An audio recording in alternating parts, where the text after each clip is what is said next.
nation. Hebrew kingdom building.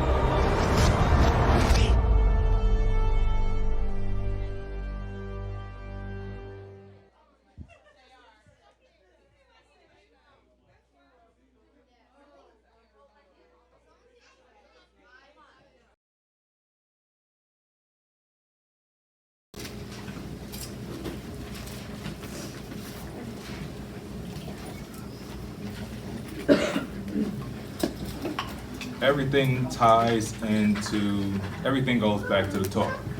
Thank you, Al-Kahin. Luke chapter 12, verses 11.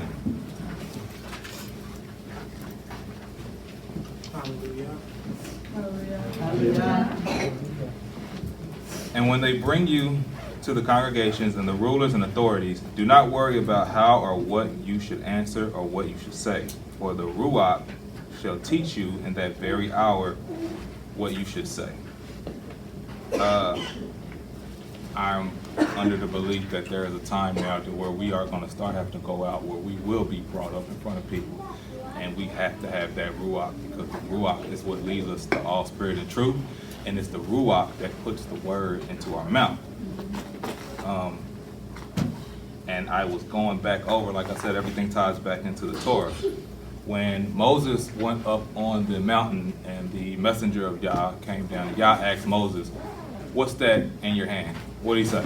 A rod. A rod. So I would like to turn your attention to Exodus chapter 4, verses 15.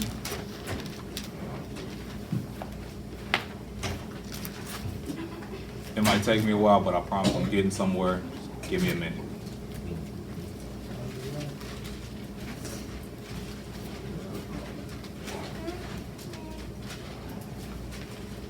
Hey, this is if some of you don't know, this is Yah speaking to Moses in reference to Aaron.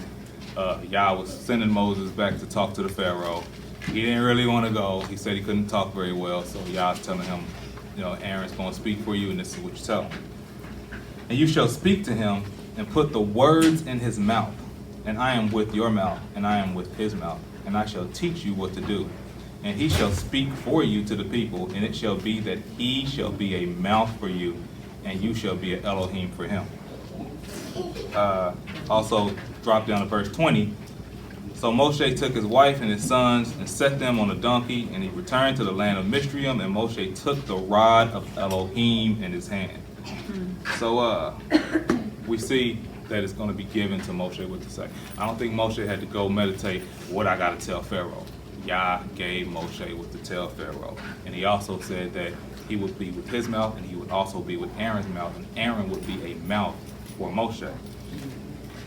And we will see a physical representation of this as he takes the rod of Elohim to go talk to Pharaoh.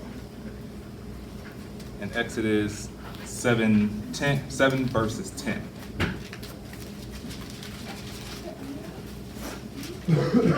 Hallelujah. When you get that, flip to the next page. So Moshe and Aaron went to Pharaoh, and they did so as Yah commanded. And Aaron threw his rod before Pharaoh and before his servants, and it became a serpent. So I thought it was Moshe's rod, or the rod of Elohim. Now it's Aaron's rod. So Aaron throws his rod down, and it becomes a serpent. Yah said that Aaron would be a mouth to Moshe. If you look in Isaiah chapter 11, it talks about the rod of his mouth. Aaron was Moshe's mouth. He threw down the rod of his mouth. It became a serpent. Not only that, but the magicians, they had rods too. They had words too. They threw down theirs. Aaron's rod swallowed up the magician's rod. If you turn to Luke chapter 21, verses 15.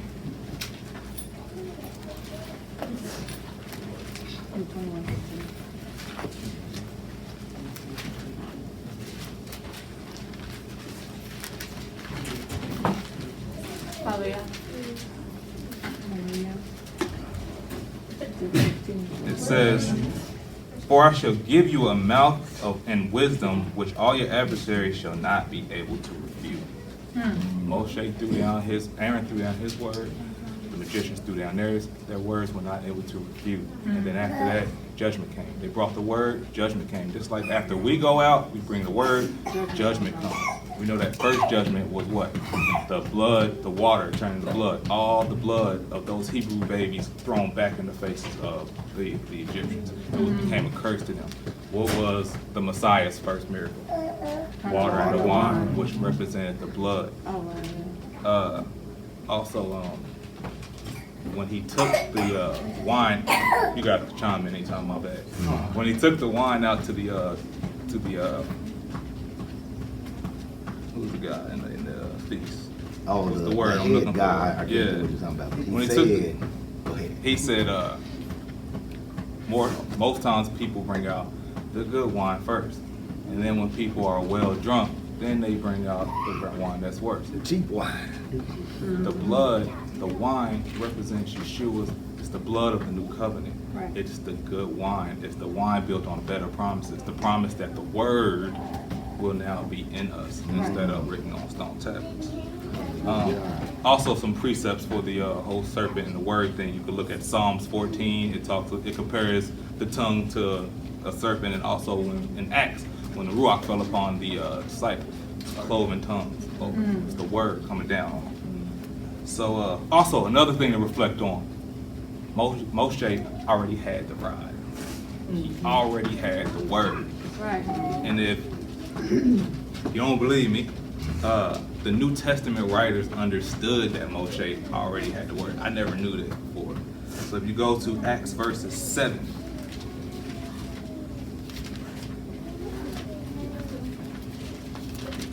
chapter 7, I'm sorry.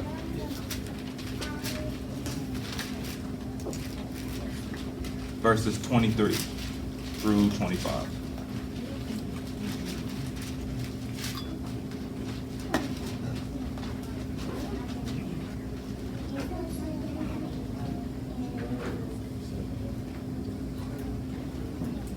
And it reads, "And when he was 40 years old, it came into his heart to visit his brothers, the children of Yisrael. And seeing one of them being wronged, he defended and revenged him who oppressed, smiting the Mishriim. And he thought that his brothers would understand that Elohim would give deliverance to them by his hand, but they did not understand." Moshe already knew who he was, but for whatever reason, he had to be exiled. He had to be stripped of everything. Go ahead, Alfred. And Moshe was instructed in all the wisdom of the Mysteryites and was mighty in words and works. No, I thought that would. It do. I thought you might have had something to add to it. All right. It do. It do. For whatever reason, Moshe had to be exiled and stripped of everything he had. If that sounds familiar to you, it sounds familiar to me. Yeah. He was gone 40 years, which coincidentally, our ancestors, when they got out into the wilderness, they had to walk the desert for 40 years to learn a particular lesson. When the Messiah went into the wilderness, he went to the wilderness for 40 days. The lesson that they learned in the wilderness, Yah said, "I suffered you to hunger and gave you manna, so that you would know that you will not live by bread alone, but by..." When the Messiah was in the desert and the tempter came, the very first thing he said, "Man does not live by bread alone, but by..." Every word. So after this lesson is learned, now Moshe can come back and bring the word to the people and bring deliverance to us. And just real quick, I want to touch on the next part of Luke chapter 12, verse 13.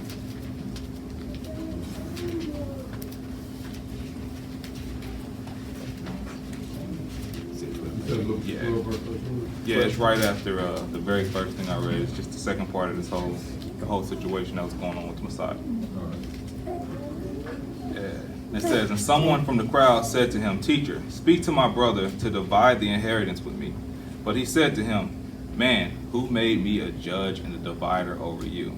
So if you go back to where Moshe, obviously we know that Mashiach does become a judge and divider.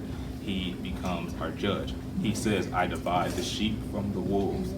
The man was talking to Mashiach about his inheritance, carnal inheritance, but we know our inheritance is the Torah. We're supposed to pass that thing down from father to son, mother to daughter, mother to daughter. But he said, I always thought it was weird that he asked him, who made me a judge and a divider over you? If you go back to the story, the same one we read in Exodus 2 and in Acts, it talks about when the two men were striving together over whatever carnal thing they were striving about. Moshe came and he tried to, Moshe is synonymous with the Torah, and he came and tried to judge between brother and brother, but they thrust him away from him. And he said, who made you a judge and a ruler over us? Same thing. So, in the rest of the parable, it goes on to talk about how there was a rich man and he stored up all these treasures. And at the end of his storing up, Yah called him a fool because he stored up all his treasure, and now his soul is required of him. He's going to die. Where your treasure going to go? And he talks about storing up treasure in heaven. If you go to, y'all don't have to go there. You can write it down if you want to. But just real quick, in Luke 12 verses 31, it says, but seek, the whole point of him giving the parable, he said, but seek ye first the kingdom of Elohim, and all these things shall be added to you. These men were striving over something carnal. They thrust him away, and he was the very one that was going to bring salvation to them. They didn't realize it. So who knows, salvation could have came to them. They wouldn't have had to wait 40 years, but they were too busy worried about carnal things instead of worrying about the kingdom that they would receive. So let that be an example for us to live by the word of Elohim and seek first the kingdom. That's all I got. Hallelujah. So how y'all purification been? I'm gonna ask that while we on it. Good. So y'all please understand, if there's some harsh breath around here, we done had some fasting and some dryness going on, so chalk it up to Joker's trying to get close. Glad you told me. Instead of letting me suffer. Can y'all hear now?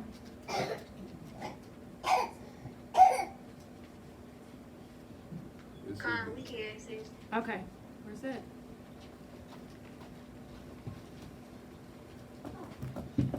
And our Carter, you was just flowing, but so many things you were saying was hitting in this vein that we in right now.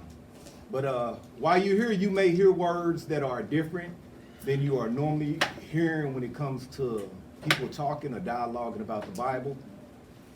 So when you hear the terms Yah, Yahuwah, Yehovah, Yahweh, all those are words that were replaced by the word Lord in the Bible. Name, yeah, that was actually the name. So when you're saying Lord, Lord is a title and not a name. Elohim was replaced with God. So when we're saying Elohim, we're just saying what the Bible says as Yah.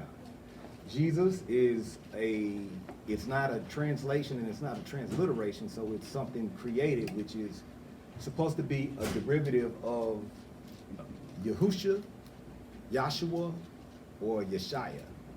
Somewhere in that vein, Yisrael, Torah is the first 5 books of the Bible also, the Pentateuch. The Tanakh is the entire Old Testament, which is the prophets and the writings, including, and the Torah all together. And so basically the whole Old Testament. And the Brit Hadashah is the renewed covenant. The renewed covenant.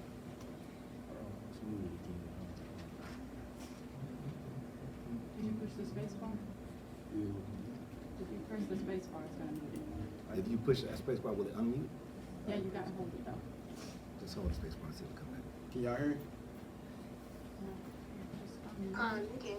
Yeah, about to say. I can. Just Yeah, then just use up, Yes, we can. use up and down for the change the slide. Next slide. Yes, we can. You just clicked off again.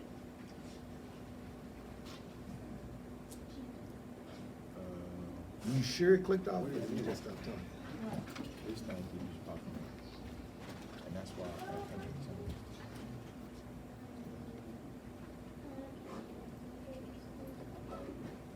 Okay, we'll take that out. Hello. Here. Shalom, sis. Yeah, so it should be, Shalom. We hear you. okay, it should be fine. all right.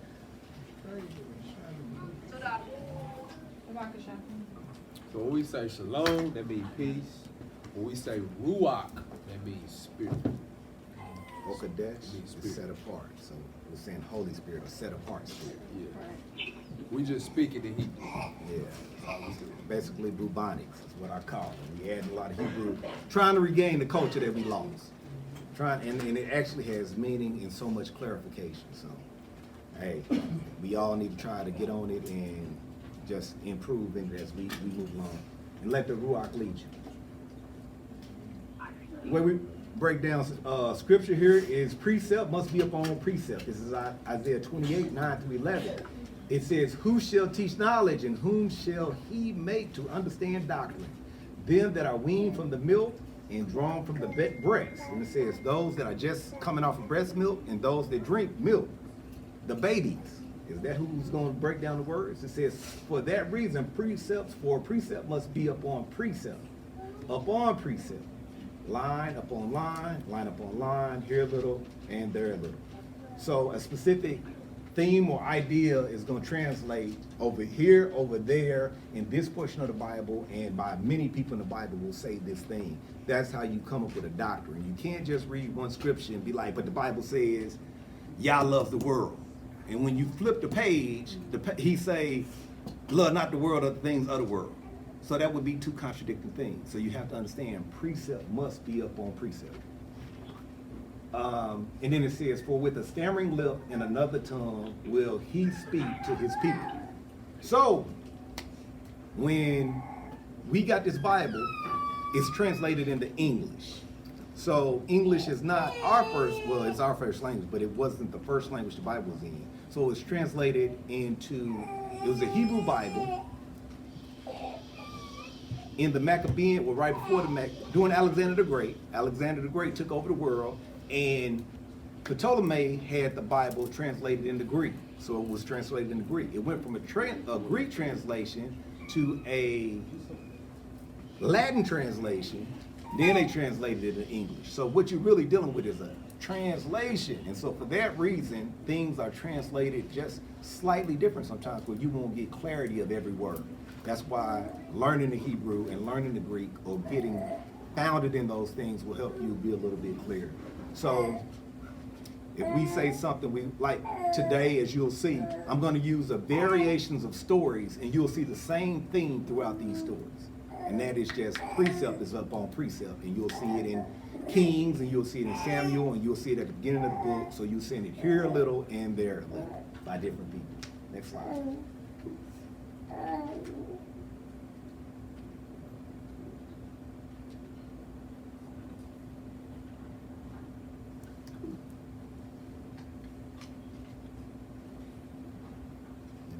Today. Sackcloth and ashes. Sackcloth and ashes. This is what required. What is required. Real quick, I'm gonna tell you a story. It's a true story, and it happened to me, and I didn't get a clear understanding of it until I drove up in the parking lot today. And last week, when Mother Malaka was here, I had a flat, and I was like, I drive 200 miles round trip every week, no problem. I had a flat, and I went into Walmart. It was pouring down raining. I was soaked in rain. I had black all over my hands, and I was looking, I was like, man, I'm the only Hebrew in here. It's all Gentiles in here. And I said, man, they don't even know that they got a king and a priest of the earth in their store. You know what I mean? And I saw myself in a white garment. You know that garment Amat's got with the shoulder things on it? It was one of those, and it was white, but like the thread and stuff was gold. And I had a mitri with a kufi and a mitri crown like Amat's got on his head today. And I walked in and I saw that. I was like, man, this is crazy. And I went in the bathroom just to wash my hands because I changed the tar, and black stuff was coming off my hands. And it was a Gentile kid, about 16, 15 in the bathroom. And he was like, how you doing, sir? And it was like, he was like showing me where the towels was like this. You know what I mean? And this is not a vision. This is like real life. And I was like, why is he standing in the bathroom and telling people, but why he call me sir? You know what I mean?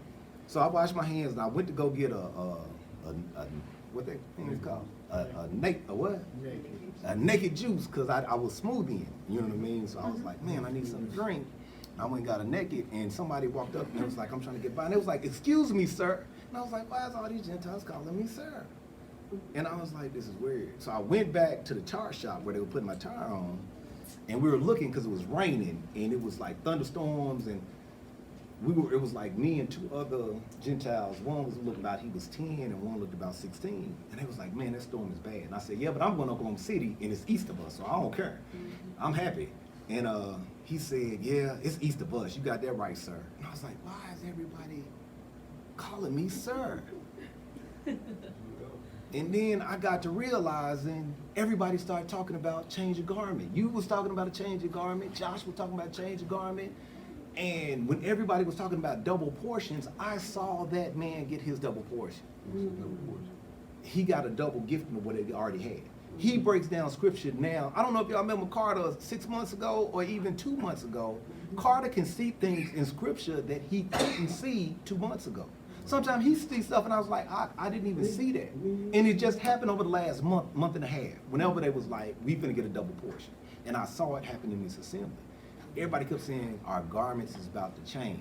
Our garments, and every time I look up, somebody's talking about these garments about to change. And I didn't realize that I was walking through the store and saw myself in a garment. But as we've been mid-rashing, I've been noticing something that happened throughout history. So they're wearing sackcloth and they got ashes on their face. And sackcloth is also a garment. That garment represents something. And hopefully by the end of this lesson, you'll understand what sackcloth is actually doing. And next slide. And we can see from our elders. And so this lesson is designed, what is the spirit of a cheat? Y'all tell me what the spirit of a cheat. It seems like every time you change a slide, it's gonna mute. Or are you using the I just click. No, I'm talking about when, before that, were you doing the up and down arrows? No. I just use it. You didn't try the up and down. I'm talking about whenever the sound come back up. Can y'all hear us? Yes, we They can. can hear you now. But the time slow. Go back to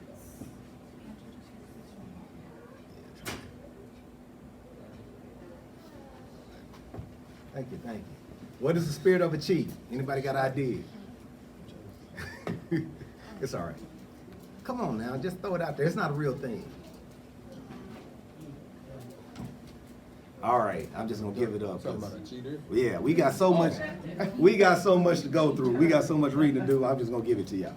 I learned this as a fairly young man, and I used to tell people, I got the spirit of a cheat. I cheat in life. Life has taught me to cheat in life. And I want y'all to start cheating in life. Because when somebody had went through something, like, man, this is a good testimony. Like every male on my father's side of the family had been shot. Every male. And I was in the streets too. Gang banging, they was gang banging, it was all gang banging. And I can clearly see if I keep living this life, guess what? I'm gonna be shot too. But shot is like a 50-50. You could end up dead. So it taught me, just look at what they doing and do the opposite. Sometimes look at what they doing. That man back there, y'all look at that man, y'all need to do what he doing. Him and his wife, look at them and do what they doing. Because whenever you can get all your children to believe what you believe and come somewhere with you and do, I'm telling y'all, everybody in this building, you better develop the spirit of a cheat. That man, Johnny Jakes too, for his son to be sitting here and him and his wife is in here together, that speaks wonders. I'm telling you, when y'all get our age, you will understand. Because oftentimes your kids will go do whatever the heck they want. But if you can convince them that you love them enough that what comes out of your mouth is sane, hey. So I learned, they used to never let us do stuff. You know what I mean? But when I got to college, I didn't have to write in pencil. They didn't care if I wrote on yellow paper, any kind of paper. They told me what kind of calculator to buy. When I was in high school, they told we couldn't use calculators, and I'm like, ugh. I get to college, first thing they said, you need this particular type of calculator. And I realized Can't hear you. the further I got through life, when you grow up, you get to do what you want to do. It's free game. So if I want to know, if I want my car fixed, what do we do? If you want to know about law, what you do? You want some gourmet chef food, where you go? That's the right answer. But I don't know if she speak French and probably, yeah. But y'all get the point. Yes, sir. I learned in life, you know what I mean? You can buy all this information. You can cheat to find the answers to the test. This Bible got the answers to the test. There you go. If we just apply what the Bible say, you can look at foolishness and be like, that's foolishness. I saw it in the Bible. Hallelujah. So today we're gonna look at some foolishness and then we're gonna see how to get it right. Hallelujah. And I hope that we can look in our lives and use it toward our lives to where we get out of, if don't nobody here know, we believe that we the Israelites of this Bible. These are our ancestors in this Bible. I'm telling y'all, even if something came out DNA wise and I was an Edomite from Egypt, I know, I already did, I did my DNA anyway, but I'm saying if I was to find out for some circumstance that I wasn't an Israelite, I understand that the Israelites are the people of this Bible and the Elohim of this Bible is their Elohim, and I'm gonna follow y'all, these people in this room. Hallelujah. Our sister Lisa, she sees that. She was like, I'm right here with y'all because I see the Bible say y'all the people, y'all fit them curses, y'all the people of this book, and I'm here following y'all. Y'all need me to do something? She was like, can I watch the feet? And I was like, no, you ain't watching nobody feet. Seriously, I mean literally, but for real. That's what the book says. So we're just gonna apply the book. We're gonna start applying the book to our life. That's what we have to do. We've had spirit. In the church got all the spirit. I'm telling you, I've seen miracles. I've seen demons cast out. I have seen it. They just don't know that you need the spirit and Torah. You need them together. Faith without works. Faith is that spiritual thing. That's faith. That's grace. That's Mashiach. You have to believe that he's the only begotten son. Truth is the word. It says that Torah is truth. You put them two together and now you have faith plus works. That's all we're trying to get communicated. But for us, everybody don't have to do that because we the only want to have a covenant with the Most High. So we get penalized when we don't do the faith and accept Mashiach. Next slide. So I just want y'all to start applying what we see in the Bible. Let's cheat in life because you got the answers to the test. Apply them answers to your life and you're going to win in life. Hallelujah. Can you change y'all's mind? No. Man, y'all said that. I'm like, are we sure? I'm sure. Y'all sure? I'm sure. I don't think we can change his mind, because he already know what he gonna do, you know? Yeah. Yeah. That's a good. Did Moshe do It appears. I ain't giving y'all the answer. I'm asking the question. There's an appearance. it? Yeah, it seems like we're changing his mind, but he already know what he gonna do, you know? All right. We're going to get into some scripts and see if we can figure it out. We're going to get into some scripts and see. Shalom, Aki. Shalom. Hey, Ahabad, man, I ain't seen you. Hit the first right. And once we get to the point, y'all, go ahead, next slide. I might get to reading pretty fast and so we can get it on.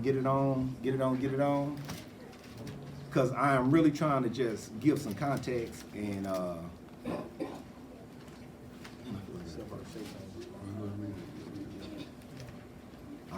I'm gonna try to do it. Unless my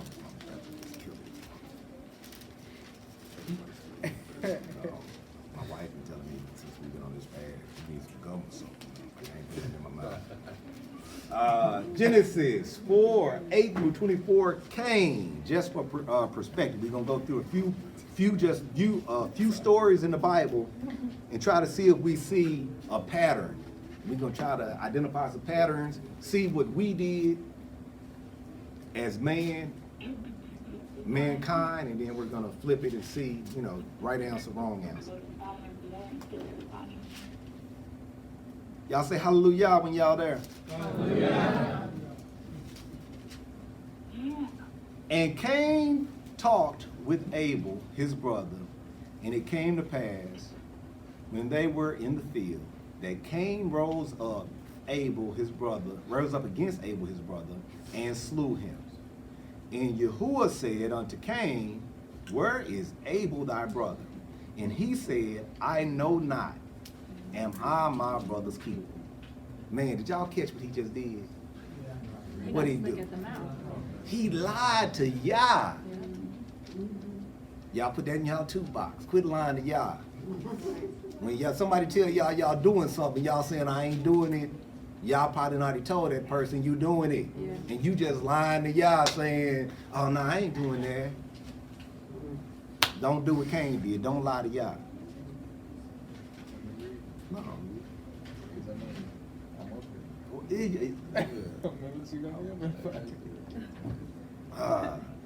Cause you gotta work that. And you might have did that. I mean, it's gonna be some reading I'm gonna get y'all to. I'm just trying to make it storytelling and interesting. You trying to say we don't keep it storytelling and interesting? That what you was gonna say. No, it helped me think when I'm reading. Okay, where we at? Go ahead. Or whoever wanna read. Go ahead.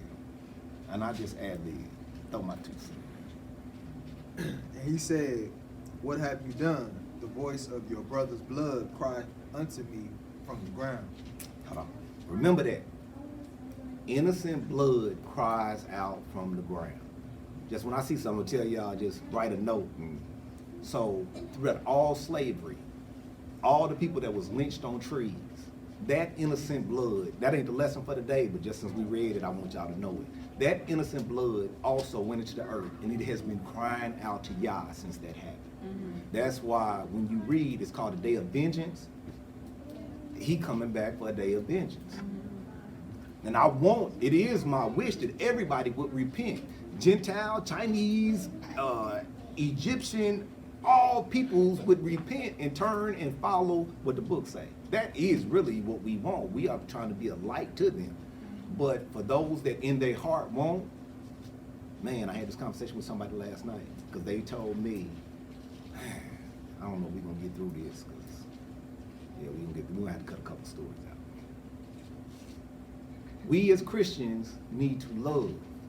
And I was like, that's a domesticated mindset. You should love your enemy. And I said, we have been domesticated. So y'all hear me. If y'all think I'm saying something wrong, just listen to the whole story out. And I'm saying, that's not the case. But don't he say love? I say, yes. What people don't understand is in the Bible era, when the Bible was written, most nations were in their own land. America is Babylon. It is a melting pot. You have Chinese here, Mexican here, Japanese here, Germans here, French here. But when you go to Germany, it's Germans in Germany. Yeah. When you go to Asia, it's Asians in Asia. You know what I mean? When you go to Africa, it is Hamitic Africans and Bantu Africans. When you go to South American, you have Brazilians, which are a mix of Spaniards and us. I think it's Spaniards, Europeans, and Africans make up Latina. But we were all in our own land. So when it says love your neighbor was your folks that was in your land. Mm-hmm. It was not this melting pot of things. So they were like, no, you gotta just love everybody. I said, that is what got us kept in slavery. We were living on plantations and they was feeding us Christianity, which is not the Bible. We believe the Bible. Now, everything in Christianity ain't wrong because a lot of it come out the Bible. So you gotta learn how to parse through what is Bible and what is not. Right. But they were saying, but you gotta love your enemies and maybe you can win them to Christ. And I said that's insanity that we were taught through religion, not only Christian, but Muslim and all Buddhism, Confucianism. We learn all this through different religions. I'm sorry, y'all, this is gonna be 2 hours. I don't take right now. But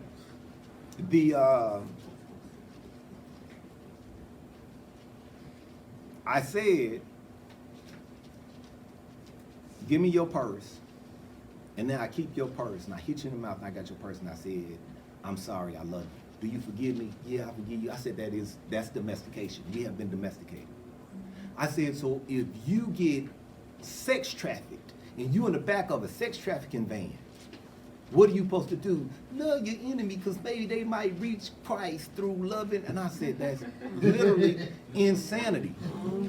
I said, if it was a pair of scissors in the van, what you do with them scissors?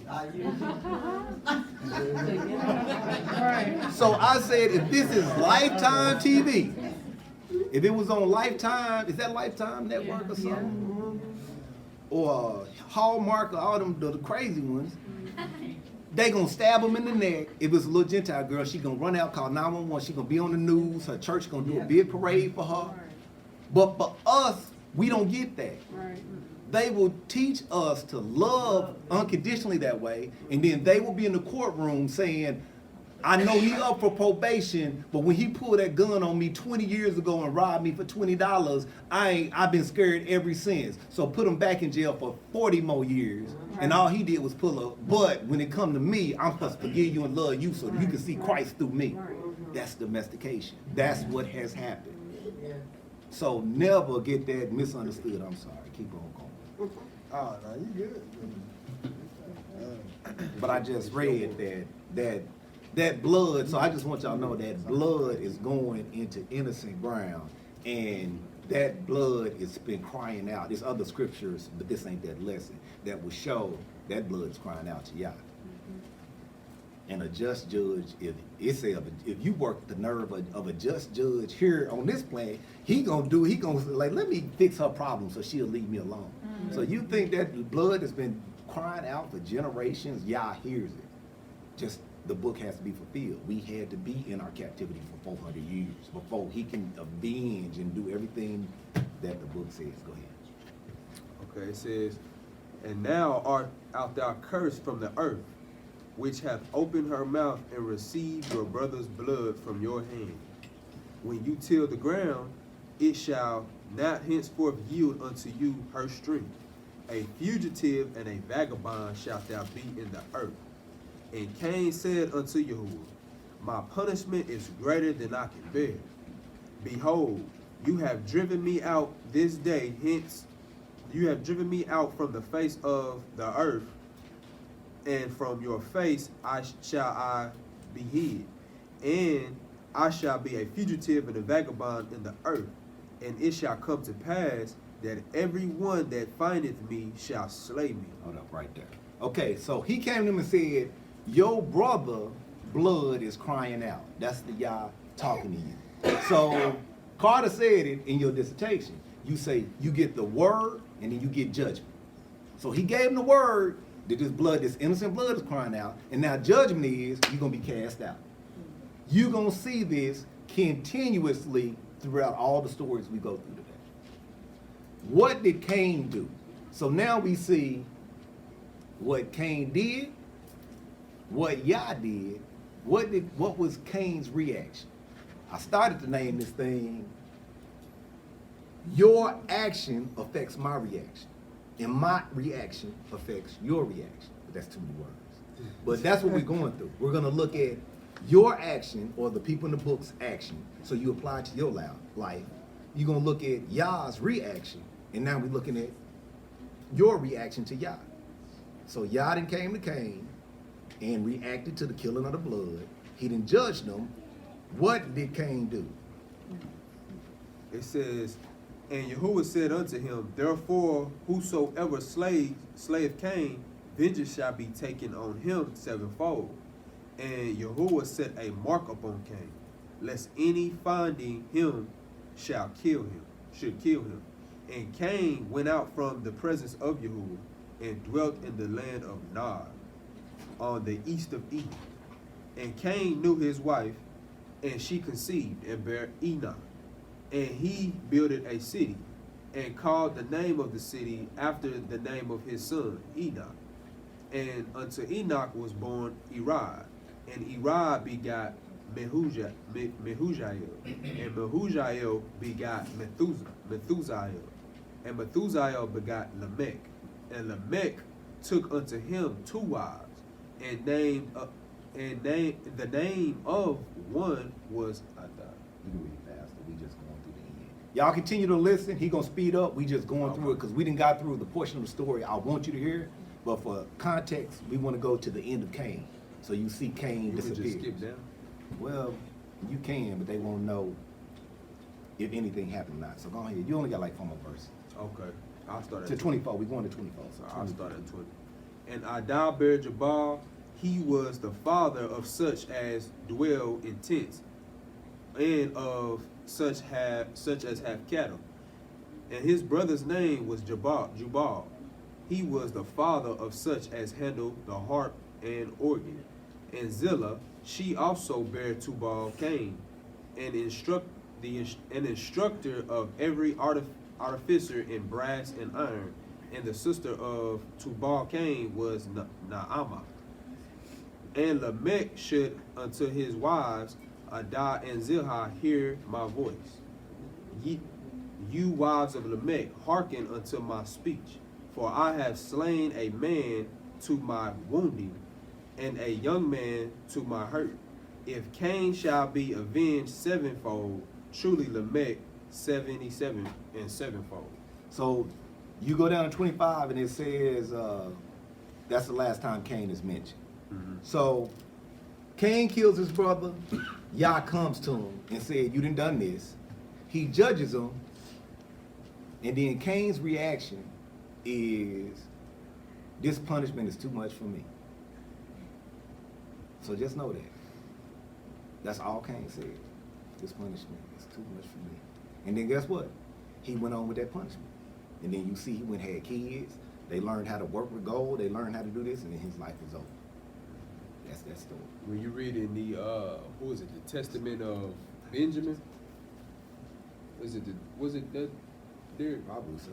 The Testament, I think it was the Testament of Benjamin. Yeah, it was the Testament of Benjamin. It said Cain, he lived 900 years. Every 100 years, he had a judgment on him. So when he turned 200, every 100 years after that, he had a plague hit him till he died. So Yah carried out what he said he was going to do. It was great.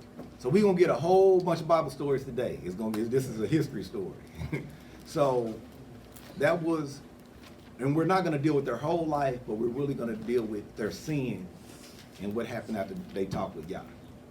Because it's really gonna paint a pattern for you. We're going over to King Jeroboam. King Jeroboam was the first king of the northern tribe. He is the first king of Israel, with the capital in Samaria. So 1 through 6, and then 33 through 33. And then all of chapter 14.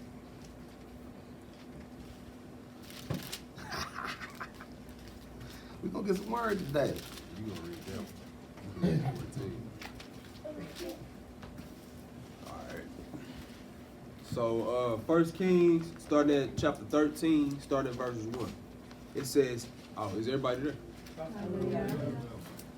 It says, and behold, there came a man of Elohim out of Judah by the word of Elohim unto Bethel.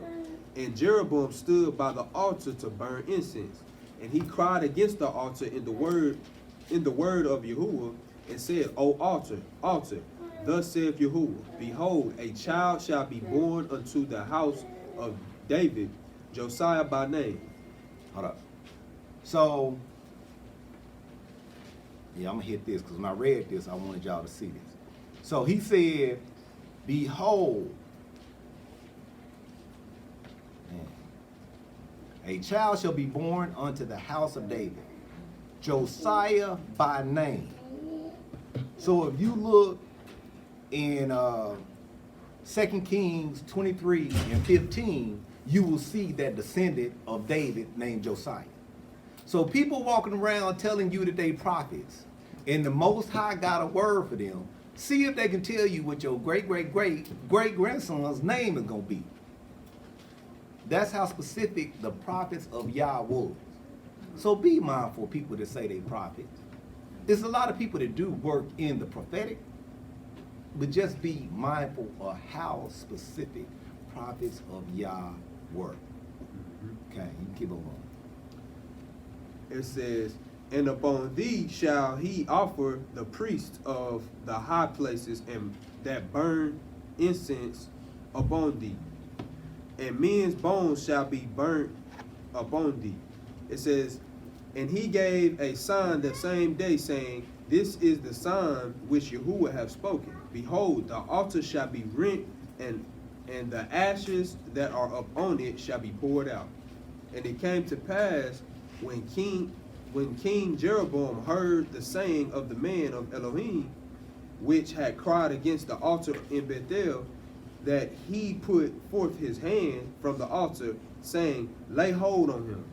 And his hand, which he put forth against him, dried up, so that he could not pull it back again. Okay, so you're going to go to 6, but he's saying King Jeroboam, the first king, the very first king of Israel, is doing this craziness. He's doing stuff on the altar that is, he's not a Levite. Only the Levites could do sacrifices. And the man of Elohim, same thing. Yah is coming to you, telling you you're doing wrong. Apply this to your life. So when a man or a woman of Elohim come tell you, Yah done showed me this, you know what I mean? You might want to, because that's really what's going on here. The man of Yah comes to him and say, hey, y'all don't like this that you're doing. He gonna tear this altar down, and dust gonna come out of it, bone gonna come out of it. He don't want you to hear this bad news, so he say, seize him, and his hand withers up like this, and he can't pull it back. I mean, that's powerful. So when somebody, you know what I mean, but my hand is just stuck here. So this is the type of prophets they were dealing with, you know what I mean? So it was really showing that Yah is working with them. Keep going. It says, starting verse 6. Yeah. It No, says- 5. Okay. 5 and 6, and that's it. Okay, the altar also was rent, and the ashes poured out from the altar, according to the sign which the man of Elohim gave him by the word of Yahuwah. And the king answered and said unto the man of Yahuwah, entreat now the face of Yahuwah your Elohim, and pray for me, that my hand may be restored of me again. And the man of Elohim besought Yahuwah, and the king's hand was restored him again, and became it as it was before. Now, he asked the man, hey, pray for my hand, did it go back to the way it was? The man prayed for his hand, it go back to the way he was. Something was wrong with us. And the more we read, we're going to see, if I had the power to freeze y'all hands up, half this room would listen to me like, hey, he got some power ain't nobody else got. He dealing with Elohim, I don't know who they got, but Uncle Ro can lock people's hands up. And then, you know what I mean, that could just be a parlor trick. But if I could really do that, do y'all know how much respect? Man, if he could do that to me, do y'all know how much respect? I'm gonna watch him, make sure he's doing Torah, but I'm gonna be like, woo, that joker's powerful in the Most High. He come tell me my, you know what I mean? Yeah. Y'all say you putting your socks on wrong. I'm gonna start putting my socks on a different way. And that is what we have to understand when we look at this history of our ancestors. This Yah made this dude a king. Yah told him, I'm gonna tear the kingdom from David and give it to you, or David's house, and give it to you, and this fool doing this stuff as if the prophecy didn't. How you think you got king? He told you he was gonna make you king, now you the king. You might wanna listen to this Elohim. But instead, he doing what he wanna do. Oftentimes, we in this awakening doing what we wanna do. We can't continue to do what we wanna do. Learn, cheat on the test. Learn from our ancestors. When we know that Yah said we gonna be here for 400 years, and now we look here and see, dang, we've been slaves or either oppressed in this country since, translated slave trade at least, since Jonestown. Man, it woke me up. This Bible is real. It said this stuff is gonna happen to us if we don't keep, Cause I mean, I was going to revivals. I was preaching in a church. I didn't have 8 other girlfriends. I ain't never slept with nobody but my wife. I forgot kids was in here.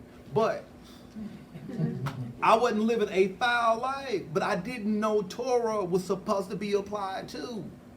Now that I understand what we was missing to get out of here, hey, we about to get out of here. And the same type of judgments that they got, we gonna get if we can't learn from them. Let's go to 33 through 34. Come on, bring it on. So it says that the altar fell and the ashes spilled out, just like it goes back to what you said, just like the man of Elohim said. He gave the word of prophecy. He saw the prophecies gonna come true. Then he said, "Oh, pray for me." He recognized this as a true prophecy. You said that be careful of people that saying they're prophets, because prophets are specific. I was just talking about when Yah said that Aaron was Moshe's mouth. He also in another verse he said that Aaron would be a prophet to you. He would be like Elohim. If you are a prophet, you are acting as the mouth of Yah. Yah don't speak half truth. Hallelujah. Yah speaks whole truth. Hallelujah. It's starting at verse 33, so we're going to go to verse 33. And it's gonna kind of show you. Remember the prophet of the don't go back, don't drink water. 1 Kings 13. We went through that during the lesson. So we're gonna look and see how this guy lived after all that stuff went down. After his hand and got shriveled up, the dude didn't pray for him, let his arm go back, and we started picking it back up at Verse verse 33. It says, after this thing, Jeroboam returned not from his evil way, but made again made of the lowest people priests of the high place, whosoever would. He consecrated him, and he became one of the priests of the high places. It says, and the thing became sin unto the house of Jeroboam, even to cut it off and to destroy it from off the face of the earth. So after all that, this joker turns around and just, I'm gonna be a Levite and I'm gonna make anybody a priest I wanna make, and just disregard Torah. And it's bad when we didn't know we were supposed to be doing it, but you just throwing it away. You know what I mean? And if you don't want to do it, don't do it. I ain't mad at you, but don't be mad at me because I want to do what the Bible says. Don't think something wrong with me because I want to do what the Bible says, because that is weird to me. I'm just trying to be great in the kingdom, and that's what the requirement is, to be great in the kingdom. So we're going to look at his judgment. And so we're going back to see what he did. We see what he did. And then we're going to see what Yah does. Starting in verse 14, it says, at that time, Abijah, the son of Jeroboam, fell sick. And Jeroboam said to his wife, arise, I pray thee, and disguise thyself, that thou be not known to the wife of Jeroboam, and get thee to Shiloh. Behold, there is Ahiah, the prophet, which told me that I should be king over his people. So he remembered the same king, prophet told him he was going to be king. He ended up being king, so now he trusts the prophet. But he don't trust the dadgum word, which is crazy. And take with thee 10 loaves of cracknel and a cruse, that's a small jar of honey, and go with him. He shall tell thee that what shall become of the child. And Jeroboam his wife did so, and arose and went to Shiloh, and came to the house of Abijah.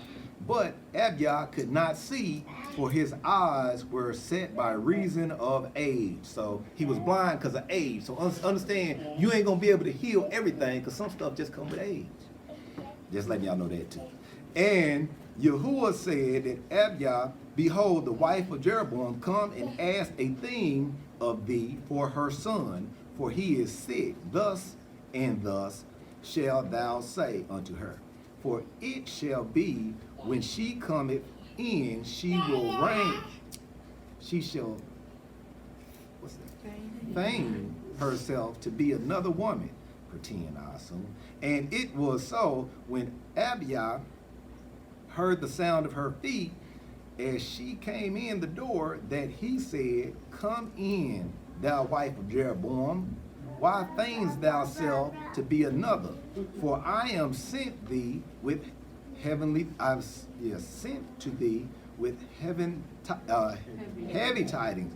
Go tell Jeroboam, thus said Yahuwah, Elohim of Israel, for as much as exalt thee. So right there he's saying, go tell Jeroboam. He getting the word now. He's going to get the word and the judgment.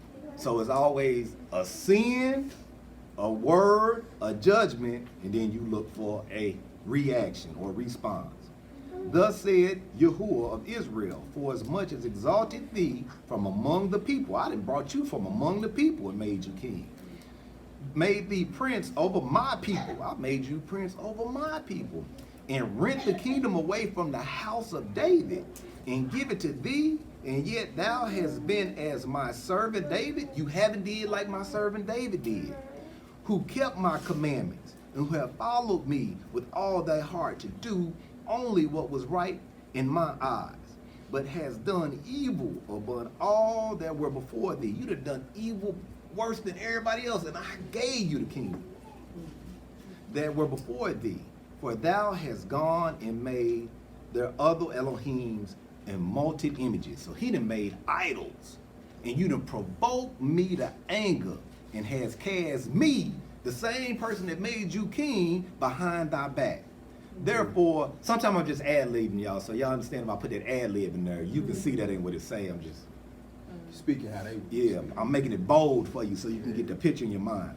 I will bring evil upon the house of Jeroboam, and I will cut off from Jeroboam he that peeth against the wall. What that mean? All the men, because men stand up and urinate. So that's what that's trying to say. So all his sons. All your sons gonna be gone. All your descendants, so your lineage ain't gonna live on. And him that shut up and left in Israel, and will take away the remnant of the house of Jeroboam, as a man taketh away dung, just like you take away poop. That's what he's saying. Till it be gone, till it be all gone. Him that dieth of Jeroboam in the city, the dog shall eat, and him that dieth in the field shall the fowl, shall the birds of the air eat. And Yahuwah had spoken, arise thou therefore, get thee to thy own house. And when the feet enter the holy city, the child shall die, and Israel shall mourn for him and bury him. For he only, Jeroboam, shall come to the grave, because him there is found some good things toward Yahuwah, Elohim of Israel, in the house of Jeroboam. So they say, you get back, your son gonna die, and all Israel gonna mourn that child, because that's the only one that something is good in, that baby. The rest of y'all ain't worth nothing. Moreover, Yahuwah shall raise him up a king over Israel, who will shut off the house of Jeroboam that day. But whatever now, for Yahuwah shall smite Israel, a reed is shaken and the water, and he shall root up Israel out of the good land which he gave to their fathers, and shall scatter them above the rivers. So remember, the reason Israel's gonna get this punishment, and a lot of it is Jeroboam's fault. But in that day, the king ruled the nation. So he set the laws. So if you set Torah as the law of the nation, that's all the law they got. But if you go do your own thing, the people follow after the king. And so all of them get that same punishment judgment. So I'm telling you that, so if we don't know, Ahmad's got a crown on, he might end up being the prince of something. And we may lead something, and I was telling Yard, and me and him was talking this week, and I was like, one day you gonna be the elder. And so I'm just trying to show you how my mind works, so when you the elder, you will really process stuff through and make decisions, not on how you feel, but you really process and thought out. So he might be the elder of something one day, and he need to be Torah. What y'all's word say? Y'all know that's my catchphrase. What the word say? What we gonna do? We gonna do what the word say. You can't never be wrong if you do what the word say. Hallelujah. So no, I just say that. So understand, the way the king goes, the way the people go. So the way the leader goes is oftentimes how the people go. Go ahead. We talked about it before. In verse 11, it says, those of Jeroboam who die in the city of dogs eat, and those who die in the fields, the birds of the heaven eat. That same judgment is pronounced when several kings through this entire book.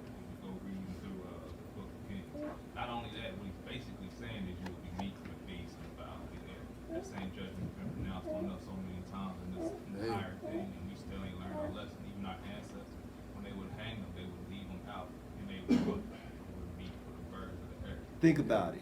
What happened in 1 Kings 13 when the prophet went back and ate the bread and wine? How did he die? The lion. Why? The beast of the field. God left their land. I mean, the dogs in the city. Everybody singing. Yep. And that just made that come true. Because they have made their groves, provoking Yahuwah to anger, and he shall give Israel up because of the sin of Jeroboam, he gave the whole northern kingdom away because of the sins of Jeroboam. Yeah. The grove. Yeah. Go ahead, Nick. If y'all don't know what a grove is, Google. You gonna see all kind of churches named Grove. You gonna see all kind of things, Grove this, Grove that, Grove Street, Grove. When you understand that this is a thing that the higher ups, the powers that be, they meet in the forest. It's like, and they make sacrifices to the god of Molech. And they So- into that. They look at like it's real like Wiccan is a branch of that. Yeah. And they into trees and because it's fertile, and they look at its fertility, and they don't want to. And that's when it says they rather worship the creation instead of the creator. Y'all made the trees, but we gonna go out here and pray to some trees. Out your mind. But that's what that grove stuff is all about. They into that earthy life, and every life, earth is life, and we gonna pray to it when y'all made the earth. The heavens and the earth. And they were sacrificing kids, babies. Yeah. And they still do it today. So when you see all your favorite celebrities, 9 times out of 10, they participate in this. Because it's still happening today. That's why it's called Hollywood. We'll get to that later. Yeah. But yeah. And that's the holly tree, and that's where the The witch's stick. yeah, and Christmas time, the something of holly, they sing it in the song. Yeah, all of that is pertaining to when you go to abortion clinics. You see a lot of trees, and they wearing necklaces with trees on them because abortion is literally Moloch worship. They are what do you call that? Sacrificing their children to Moloch. Yeah. Is a girl on one of Josh's videos where she say her mom worked in an abortion clinic and taught her, well, you'll understand why we happy during this time of year when you have your first abortion. That is crazy. So some of them raise their kids up to just abort because that's part of worship to them. And when you look at the kidnapping rate around that time of the year, it's high. And so everybody let the kids just run out and go trick or treating and stuff like that. It's snatching kids up and sacrificing, you know. So And Jeroboam's wife arose and departed and came to Tirzah. And when she came through the threshold of the door, the Septuagint says when she entered the city. So that prophecy is more accurate in the Septuagint. And they buried him, and all Israel mourned for him according to the word of Yahuwah, which he spake, the hand of his servant Abiah, the prophet, and the rest of the acts of Jeroboam, how he warred and how he reigned. Behold, they are written in the book of the Chronicles of the kings of Israel. And the day which Jeroboam reigned were 22 years, and he slept with his fathers, and Nadab, his son, reigned in his stead. When they say he slept with his fathers, that means he was died and buried with his fathers. So, what did Jeroboam do? Make himself a king and also a priest. to He be made himself a praised. priest, and he made who else priest? People that like Anybody. Just anybody. anybody in his land. Just anybody. Next slide. Let's take a look at King Solomon. 1 Kings 11.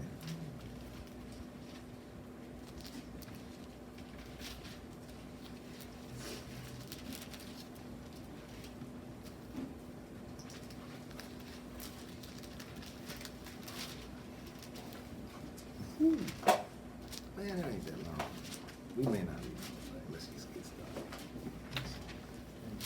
No, they highlight. See.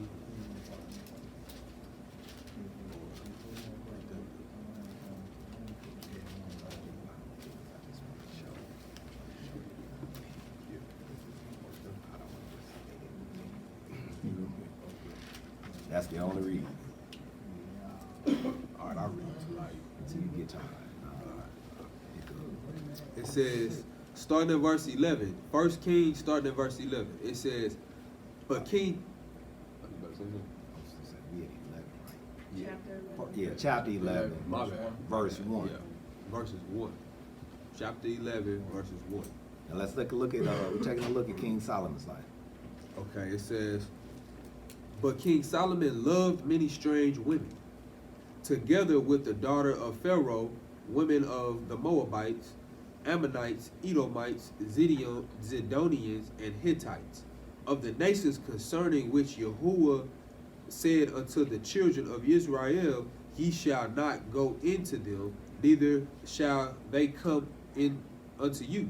For surely they will turn away your hearts after their gods. Solomon clave unto them in love. Now what he said that they was going to do, what the wives going to do? All right. It says, and he had 700 wives, princesses, and 300 concubines, and his wives turned away his heart. For it came to pass when Solomon was old that his wives turned away his heart after other gods, and his heart was not perfect with Yahuwah, his Elohim, as was the heart of David his father. For Solomon went after Ashtaroth, the goddess of the Zidonians, and after Milcom, the abomination of the Amorites. And Solomon did evil in the sight of Yahuwah, and went not fully after Yahuwah, as did David his father. Then did Solomon build an high place for Chemosh, the abomination of Moab, in the hill that is before Jerusalem, and for Molech, the abomination of the children of Ammon.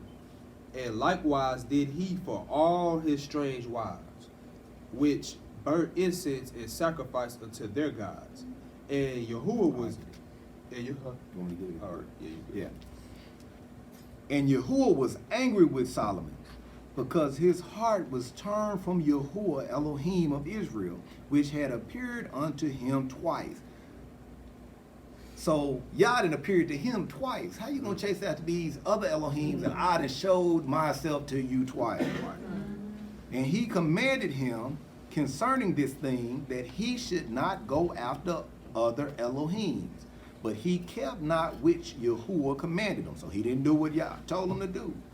Wherefore Yahuwah said unto Solomon, for as this is done thee, thou hast not kept my covenant and my statutes, which I have commanded thee. I will surely rend the kingdom from thee. That means I'm going to rip the kingdom from you, and I will give it to your servant, to thy servant.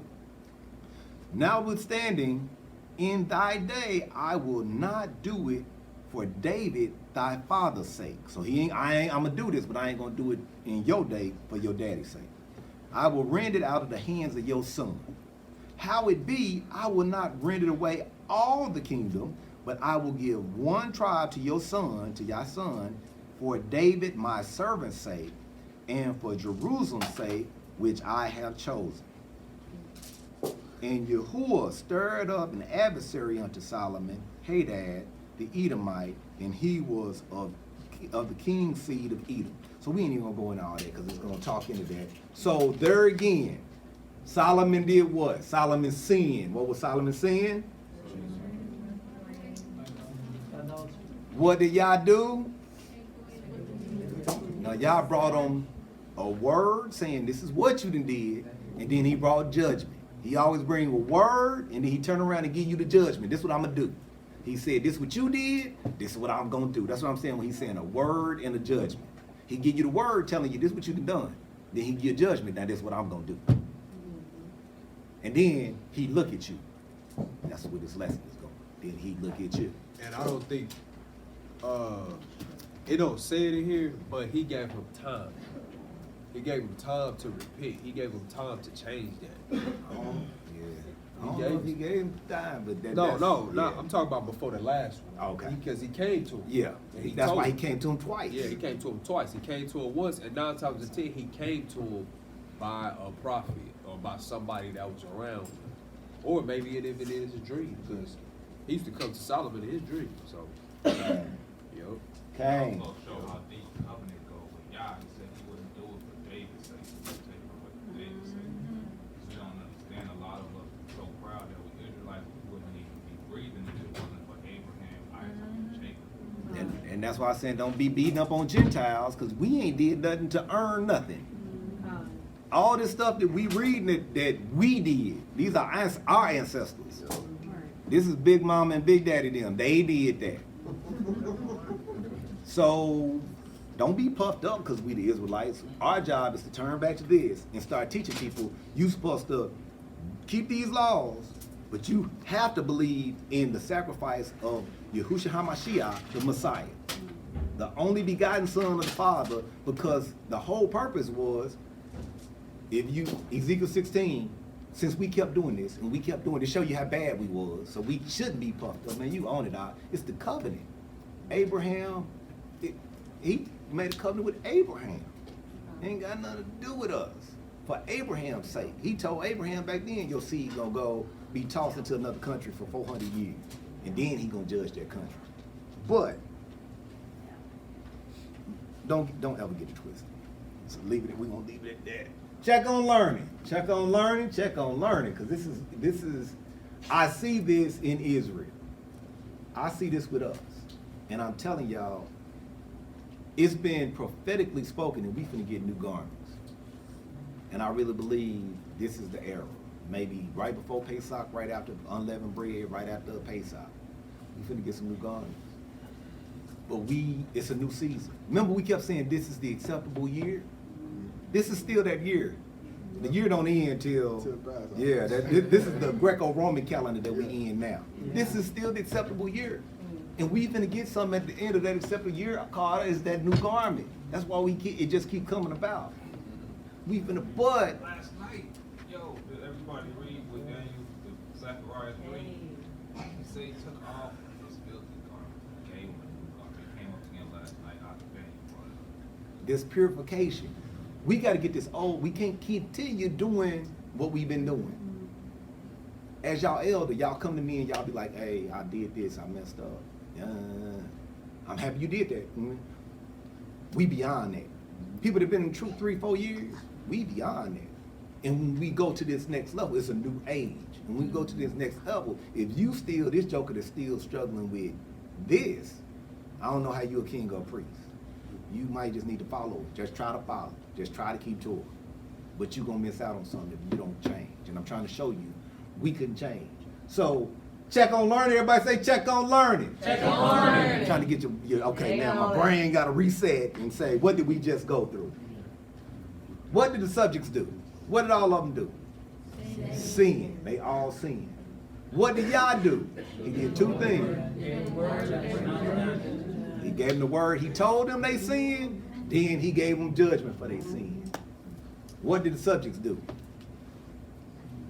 Absolutely nothing. They continue to live their life. So keep living your best life and see what happens. That's why it's called sackcloth and ashes. You got to put on a new garment. Man, I didn't realize that's a garment. That's a whole garment. That's all. That's the first point. So I'm just gonna run through them because we gonna learn a lot of Bible today. Cain did what? What was his sin? And lie. And he lied about it. What y'all do? He kicked him out the garden, right? He kicked him out, cast him away, put a mark on him, and said, "You just ain't nothing you touch gonna grow." Man, he couldn't even grow no food. The earth ain't gonna turn nothing up for you. Jeroboam, what did Jeroboam do?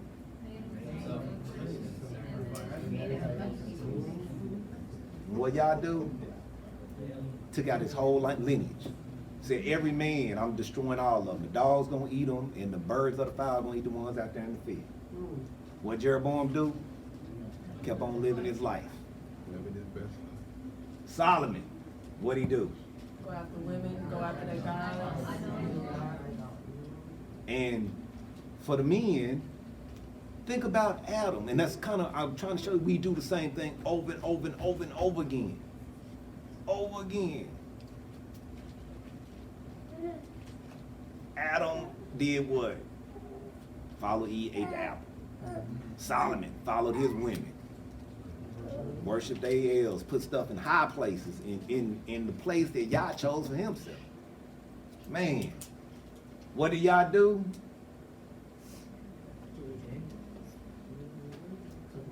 He took the kingdom from him. He took his whole kingdom. Left him with one, not for his sake, but for his daddy's sake. What Solomon do? Kept living his best life. Next slide, out.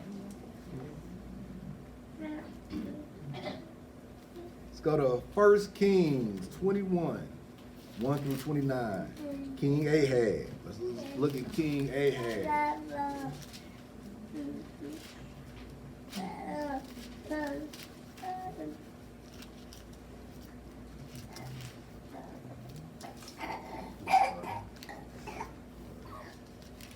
It's just, I don't catch everything. Just if you think of something, add into it.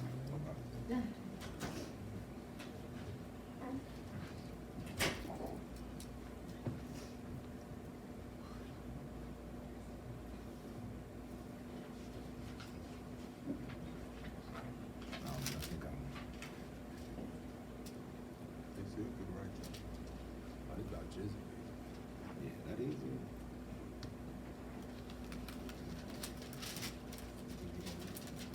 No. Talk about Ahab. Yeah. I think I'm gonna be. Ahab started county. Yeah. I think this is. Well, yeah. Ahab.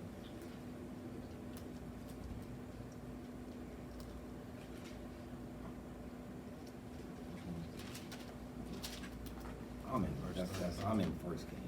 I'm in Second King. It's, Oh, okay, that's it's fine. First King. My brain was like, this ain't the story I read. Yeah, First Kings 21, starting at verse 1. Wow. But he did too. Y'all said you finna die. We'll see what it is. We ain't on that list.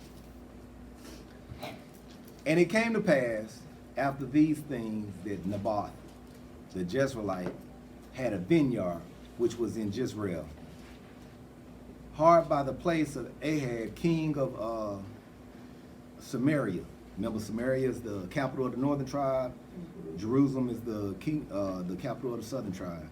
And Ahab spake unto Naboth, saying, give me the vineyard that I may have it for a garden of herbs, because it is near unto my house, and I will give thee for it a better vineyard than it is. Or if it seem good to thee, I will give thee the worth of it in money. So he's saying, your garden is better, is closer to my house, so give me your garden and I'll give you another garden that's somewhere else, or either I give you money for it. And Naboth said to Ahab, Yahuwah forbidden me. So y'all told him no, that I should give the inheritance of my father unto thee. My daddy left me this. I am not giving you what my daddy left you, because it's close to your house. I'm sorry. And Ahab came unto his house heavy and displeased because of the word in which Naboth the Jezreelite had spoken to him, for he had said, I will give thee the inheritance of my father. And he laid him down upon his bed and turned away his face and would eat no bread. He went through a fit. That joker went and laid down in the bed and started pouting. He the whole king out here. That's crazy. But Jezebel, his wife, came in and said unto him, why is thy spirit so sad that thou eatest no bread? And he said unto her, because I spake unto Naboth the Jezreelite, and he said unto him, give me the vineyard for money, or else it will please thee. I will give thee another vineyard for it. In their answer, I will not give thee my vineyard. I'm just saying, it just seemed like he was whining to his wife. I was trying to get his garden, he wouldn't give it to me. And Jezebel his wife said unto him, doest thou not govern the kingdom of Israel?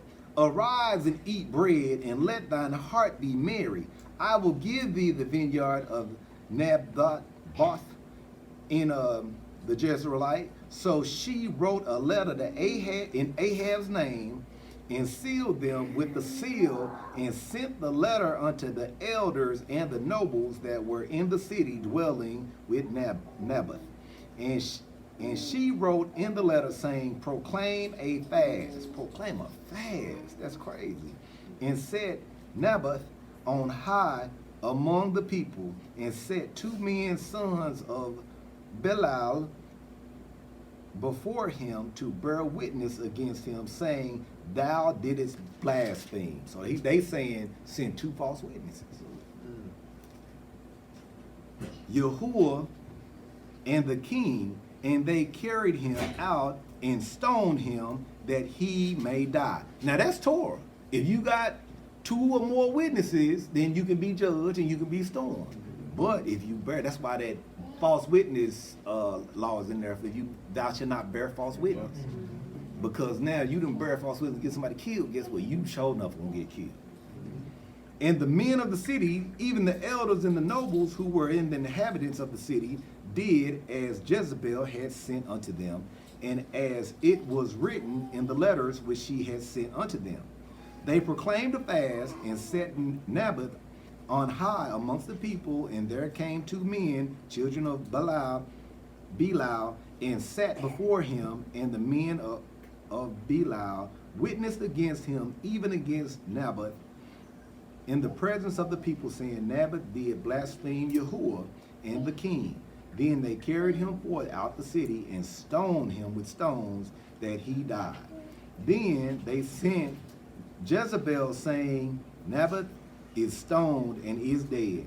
And it came to pass, when Jezebel heard that Naboth was stoned and was dead, Jezebel said unto Ahab, arise, take possession of the vineyard of Naboth the Jezreelite, which he refused to give thee for money, for Naboth is not alive but dead. And it came to pass, when Ahab heard Naboth was dead, that Ahab rose up to go down in the vineyard of Naboth the Jezreelite to take possession of it. So they sit up there and have somebody go live His wife. to say he blasphemed Yah and the king. Man ain't did nothing yet, just to take his stuff. Man, y'all gotta watch yourself with other people's stuff. When your grandparents die, your aunties die, uncles die, mom and dad die, don't worry about other people's stuff. Get your own stuff in life. Be content with your stuff. Don't covet other people's stuff. That's against Torah. Also, there go that woman again. Just like we talked about last time, there go the woman again, Jezebel. You read in the book of Genesis, Yah tells Eve that her desire would be toward that. But then in the story, when you talk about Cain, Yah says sin is at the door, and his desire is towards you. Almost like he's comparing sin is like an unruly woman. We desire sin. This proverb say about the harlot, her bed leads down the hill. We desire sin, but her bed leads to Sheol. Man. So told, man. That's so true. So true. And he could have just stayed in his head. She could have stayed in his bed and pouted and been fine. Could have stayed in his bed and pouted and been fine. But look what happened. And then, so that was his sin. And then, this is what happens.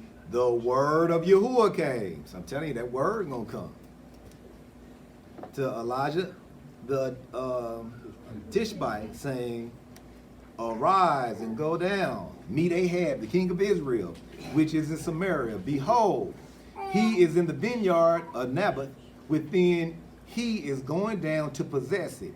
And thou shalt speak unto him, saying, thus said Yahuwah, has thy killed also taken possession? And thou shalt speak unto him, saying, thou said Yahuwah, in the place where dogs lick the blood, there them dogs again, in Naboth shall dogs lick thy blood, even thine. And Ahab said, Elijah hast thou found me, O my enemy? And he answered, I have found thee because thou hast sold thyself to work evil in the sight of Yahuwah. Behold, I will bring evil upon thee, and will take away thy prosperity, upholstery, and I will cut off from Ahab him that peeth against the wall, and him that, so all his sons, and him that is shut up and left in Israel, and will make thine house like the house of Jeroboam, and the son of Nebat, and like the house of Baasha, and the sons of Ahiah, and the provocation wherewith thou hast provoked me to anger, and made Israel to sin, and of Jezebel, who spake the Yahuwah, saying, the dogs shall eat Jezebel by the wall of Jezreel, him that dieth of Ahab in the city, the dogs shall eat him in the death, and in the fields the fowls of the air shall eat. That same thing just said. If you die in the city, your descendants and the people that associate with you that die in the city, the dogs gonna eat. The descendants and associates of you in the fields, the birds of the prey gonna eat. Verse 25. But there is none like unto Ahab, which did sell himself to work wickedness. It said it ain't none like Ahab that sold himself to wickedness. That's a hard statement there. There is none like Ahab which sell himself to work wickedness in the sight of Yahuwah, whom Jezebel his wife stirred up. And he did very abominable and following idols according to these things, and the Amorites, in whose Yahuwah cast out before the children of Israel. And it came to pass, when Ahab heard and arose, that he rent his clothes, and put on sackcloth on his flesh, and fasted, and laid in sackcloth, and went softly. Now y'all did, what did y'all do? Well, what did Ahab do first? Ooh, y'all some good, great students. What did Ahab do? He sinned. What y'all do? He gave him the word, he gave the judgment. And what did Ahab do? No, he didn't continue on. Let's read it again. And it came to pass when Ahab heard the word, you got to hear the word, that he rent his clothes, and he put on sackcloth upon his flesh, and he fasted, and he laid in sackcloth, and went softly. And the word of the Yahuwah came unto Elijah the Tishbite, saying, seest thou how Ahab humbled himself before me? Because he humbled himself before me, I will not bring evil in his day, but in his son's day I will bring evil upon his house. So did y'all change his mind? Not, he didn't change his mind. He gave mercy. He showed mercy. Because he said, I ain't going to do it on your time, but I'm going to do it in your son's time. So he bought himself some time. But it did something. You moved God. Or Yah. Woo. You moved Yah. Yeah. So, like you said, you humbled yourself. So what is sackcloth and ashes? What is sackcloth and ashes? He taking his garment, get your garments. Sackcloth is like a material that they made sacks out of. And people would literally get naked, cut a hole in it so they can put their head through it, and everybody can see it. And what I found out with us is, and I'm talking about us as in us in this room, we'll tell our friend, I'm looking at Ari, we'll tell Ari, I told Ari I did this. You telling Ari, because Ari may not be at the point where she's going to tell you, well, you know you wrong, call the elder, or call one of the Moray. Or you want somebody to say, everybody mess up. You can't do that when you put on sackcloth and roll around in the dirt and get ashes. Everybody see it. Sackcloth and ashes. You confessing this thing. And y'all say, since you confess before me, I'ma show mercy. So the whole point of it is, we in this new era are coming to this point where you can't, why?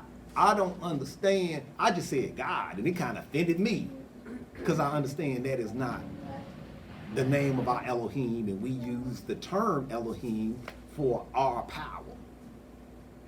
We use Yahuwah. So at this point, I get frustrated if that slip out, yet alone, I'm not going to sacrifice on no high places. I ain't throwing out no libations under no Christmas tree.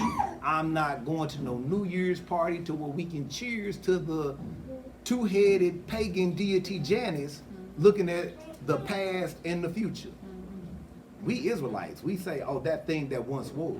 Yeah. Now we live in life, but it was that thing that once was. We can look at that thing that once was and say, we ain't doing the same thing that they did. But, so we'll get into this, I guess, with David. So he brought the word. Evidently, he heard the word. You got to hear the word. Because I'm telling you, I didn't told, and it's crazy to me now because I see it. The Most High would show me something, and I would take it to somebody, and they'll say, I'm not doing it. And then life makes it manifest. You know what I mean? A joker will say, and I'm just throwing this out there, this did not happen, so don't get this, you know what I mean? I'll say, you dealing with pornography again. That may be the Most High asking you, telling you, I see what you're doing. Just like he's saying, it ain't as clear cut. I'm not the prophet of Yah with all that power. He talked to me like that. But he showed me, because then you set your phone down, and when somebody hit it, pornography pops up. That's crazy. But I came to you a month ago and asked you, was you struggling with pornography again? And so I said, that is not happening in the assembly. I just used it as a example. That way I wouldn't use somebody's real situation. You know what I mean? That happens. Because we got some real situations. Somebody come in, I'll come tell you about it, and they be like, no, and then I'm like, I showed me that 2 months ago. I'm telling you, he done told me stuff immediately, and 2 months later, it would be exactly what he said. I mean, between the three of us, and I'm not boasting, I mean, we got some pretty good discernments. We done had some good conversations where he done saw something and he done brought it forth. I done saw something and he done brought something. We be like, man, we called that months ago. And it's probably throughout the whole body. But what I'm finding is people don't want to confess their sins and admit it. You, sackcloth and ashes is what's required. You got to make it known, I've been doing this, y'all forgive me, I see that you see me. I'm not just going to tell this person because they ain't going to care if I did it or not, because they halfway just, they want to do it too. So we got to, don't go in there too. Well, I know I slipped up, so I'm going to tell such and such because they probably slipped up too, because we can discern.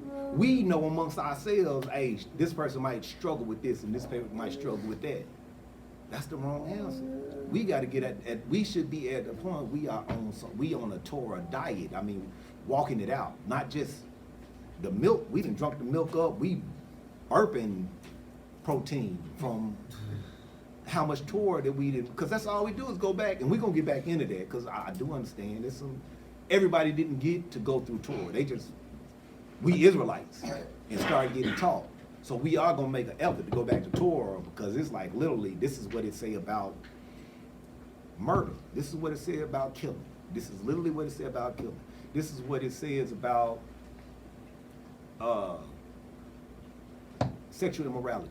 This is what it says about, you know what I mean? It may be some stuff that I want to do, my flesh desires, but Torah say, our Elohim say we can't do this because it's an abomination to him.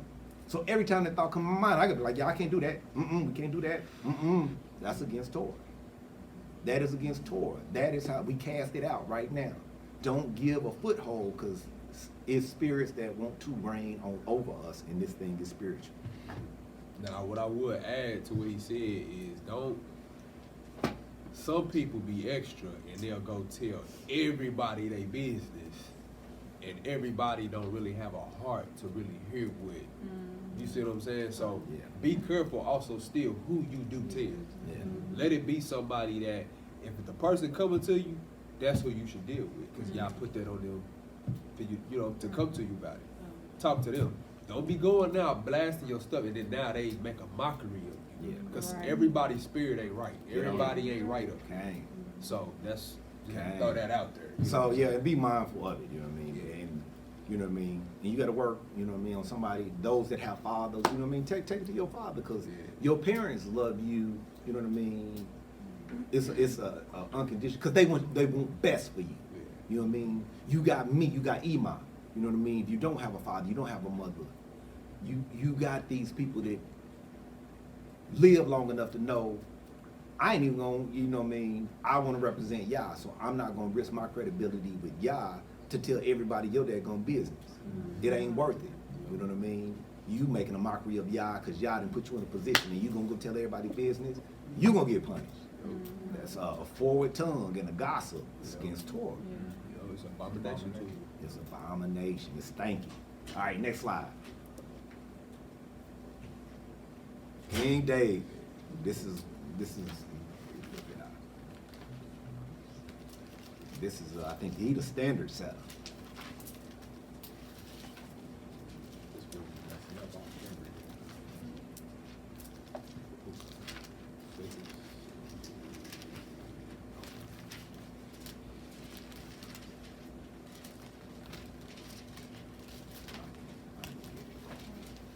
Yeah, let me get it. I'm gonna get it. Y'all there? Say hallelujah. And Yahuwah sent Nathan. Y'all know who Nathan is? Who is Nathan? Who's prophet? Succeeded Samuel. Yeah, he was David's prophet. And Yahuwah sent Nathan unto David, and he came unto him that said unto him, there were two men in one city, the one rich and one poor. And the rich man had exceeding flocks and herds. And if you think of this is the same, literally the same story in the last parable with Ahab. That's what Ahab did. Ahab was the king. He went to other man's garden. But the poor man had nothing save a little, how you say it, elam, which he had brought and nourished up. And he grew up together with him, and he was as a children.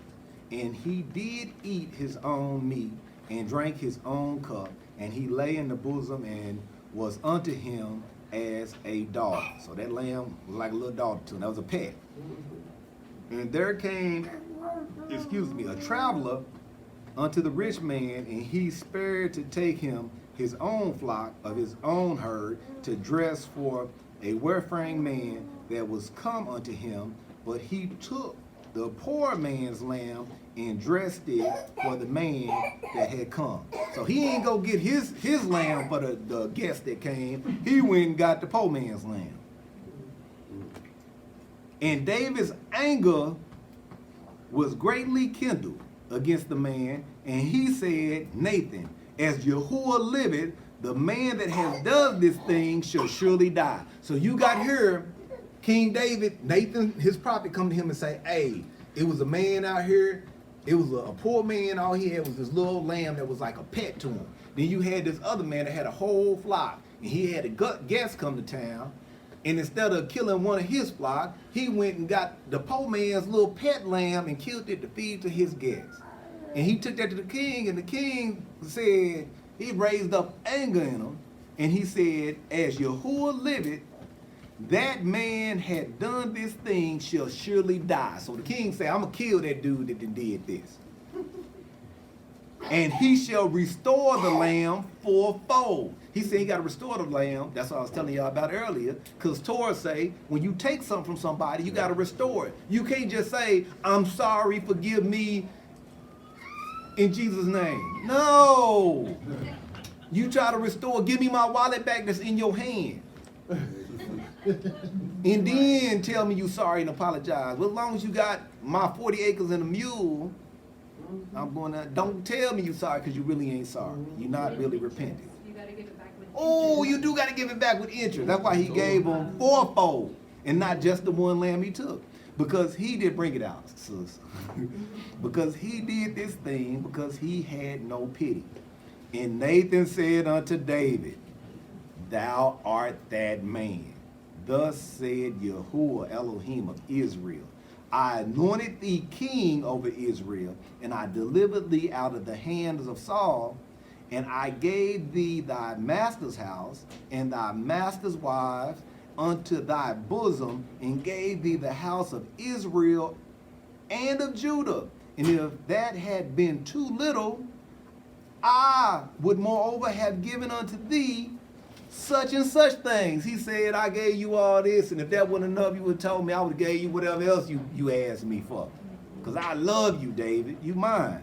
Wherefore hast thou despised the commandments of Yahuwah, to do evil in his sight? Thou hast killed Uriah the Hittite with the sword, and hast taken his wife to be thy wife, and hast slain him with the sword of his children of Ammon. Now therefore the sword shall never depart from thine house, because thou hast despised me, and hast taken a wife of Uriah the Hittite to be thy wife. Thus said Yahuwah Elohim, Yahuwah, behold, I will raise up evil against thee out of thy own house. I will take thy wives before thine eyes, I will give them to thy neighbors, and he shall lie with thy wives. And he sat in this sun, of this, In the sight of the sun. in the sight of the sun, for thou didst surely, secretly, excuse me, but I will do this thing before all Israel and before the sun. I gotta take a break from that. All right. So that was him saying that little story about them goats and stuff. Because sometimes somebody might come to you and bring you something trying to get you to see your own thing. Because I'm not trying to. And y'all be saying Uncle Ro is throwing shade. I ain't throwing shade. I'm trying to use something else to get y'all to see your thing. That is what I'm literally doing, versus just calling your thing out. Now everybody know your thing, because everybody know that. Or, you know what I mean, if more than one person know that. So, go ahead. Somebody had something? I thought somebody was going to land me back. I'm just telling all the story today. I ain't getting nobody time to talk. Anybody want to talk? Hey, can you expound on what happened? What did David do? Yeah. That's what I was saying. I was going through that. I wasn't going to go through the whole story. I was going to go down. Yeah. So that analogy of him using the little man that got his own little goat, and that's his, Uriah the Hittite had his little wife that he loved. When he came back from the field, he said, I ain't gonna sleep with her because the men out there at war are sleeping with her. And now they ain't sleeping with their women, so I ain't gonna come back here and sleep with my women. David had all these wives. He's the king. He could have just about any woman he wanted. Instead, he takes the one little thing that man got. He took his little wife, and that's the analogy of the little lambs. This dude got all these lambs. He just got this one little lamb that he loved for a pet. But the severity of it is that he got her pregnant. He got her pregnant. He got her pregnant, yeah. And man. he tried to send his wife to him to sleep with him, so that way it don't look like he got her pregnant. And that's And the husband like, man, we at war. I'm not going in. I'm not doing that. My brother's at war. Was that something that back then, the men that were in war did not have relations with a woman? Yes. Well, they were in the field. And that was the Yeah. mistake. Well, no, he had came back to from like, the war. yeah, they were still at it. All the other soldiers were still at war. Yes. And he came back and he was like, my men out there, dudes, my brethrens, my Akim are out there at war. So I ain't gonna be in here getting all this pleasure. So I'm gonna fast from it because we fasted from it out there at war. Yeah. And so just think how, so we have to get to this point. We gotta grow. See, this is something we didn't have in this captivity. We've never, Mashiach came to lay his life down for his brother. I'm supposed to be able to lay my life down for Dad. I'm supposed to be able to lay my life down for Yarden, for Miles, Jaden, Josh. I mean, it's just everybody. Carter, Gary, Daniel. How can you trust me to lay my life down for you when I'm trying to take your wife from you? Right. Or I got that mindset. I've had, you know what I mean? Man, I know an ox that told me he dreamed about another ox wife and just boo-hoo. You know what I mean? And it was just a dream. So I said, man, that was probably a spiritual attack. But he was like, I'm going to apologize for my ox. It didn't really happen. But yeah, and it didn't even, and that's the mindset we have. That's how our ruach gotta be. That is how our ruach gotta be. You know what I mean? You already need to be repentant just because you had the thought. Cast that thought out. I don't want my brother's stuff because I want all of us to have one beam. If we got 10 beams, I'm telling you, I don't want steak while somebody else got chicken. I don't even eat steak, but you know it's an analogy. I don't want you to eat beans and I'm sucking on chicken wings. I want us to divide them. Hey, bring them over here. I'm gonna get 2 wings, you're gonna get 2 beans. Point blank. We have to become that. I am too. And it just moved me. Go ahead, I. Well, and what really compounds the tragedy of it is that David was supposed to be a oral fisherman. Because during that time, That's what I was the Kings went out. was lead. And Yeah. David was a warrior king, and he was supposed, actually, when the war kicked off, Joab, after the first battle, after they were ready to take the city, Joab said, hey, sire, you need to be out here with us. You need to be out here with us. And David went and he led that assault on the city, and then they, that's when they finished with quotations down. What, the Ammonites were the primary ones, but then who they hired? Oh, the Syrians. The Syrians. They finished with the Syrians, and then when they went to assault the Ammonites, that's when David stayed home. And he was supposed to be with them. So here it was, Uriah the Hittite, he was loyal. He wasn't even Israel. He was a Hittite. And he was so loyal that while the ark and his fellow soldiers were out in the field sleeping in tents, he said, I'm not going to go home to my wife and wash my feet and enjoy myself Bring it out, I. while my brothers in arms are out there. And even when he got them drunk, he had the wherewithal to say, I'm still sleeping in the doorway. I'm Dang. not going home. And so that's really what compounded and really, really angered the Most High. Man. I almost couldn't pay attention because that was so beautiful how your family just laying back telling you, boy, y'all was like, oh, they like Well, it's wonderful because Yeah. actually in our last, during the Sabbath where we The family teach at Sabbath? home, right? Yeah. We actually, this was the. Hallelujah. Man, but that's told. He did a better job than I was doing on bringing that out. Yeah. And to make it even worse, to cover up, David, since they couldn't cover up the pregnancy, he kills the man and now it's innocent blood crying out. This is innocent blood crying out. Yeah, man.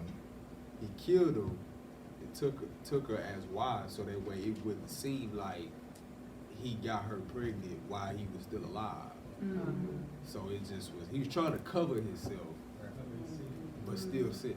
And so this ain't, and the reason I picked these stories, because this is big sin. We was always taught sin is sin, ain't it? It is different between sin, according to Torah. You know what I mean? It's different transgressions with different punishments for those transgressions. But some sin is sin to death. And when you're fooling with idols and putting things above Yah, the Sabbath, death, killing people,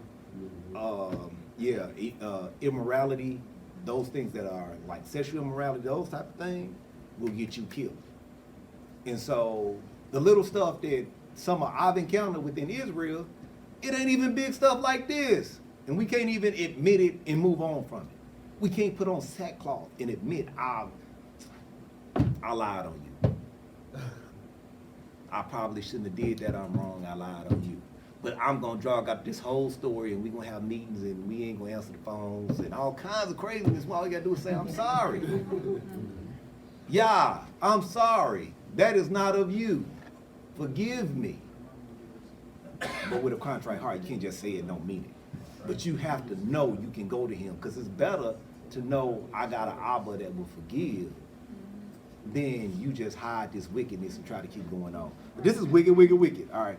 And David said unto Nathan, I have sinned against Yahuwah. And Nathan said unto David, thou also had said, Yahuwah also had put away thy sin, thou shalt not die. Howbeit, because by this deed thou hast given, what did I? Occasion. 14. Okay. Occasion enemies of Yahuwah to blaspheme the children also that is born unto thy seed surely die. Go take away the son of adultery. And Nathan departed unto his house, and Yahuwah struck the child that Uriah's wife bare unto David, and it was very sick. Hey. David therefore besought Yahuwah for the child, and David fasted, and went and laid at night upon the earth. And the elders of his house arose, and went out to him, and raised him up from the earth. And he would not, neither did he eat bread with them. And it came to pass on the 7th day that the child died.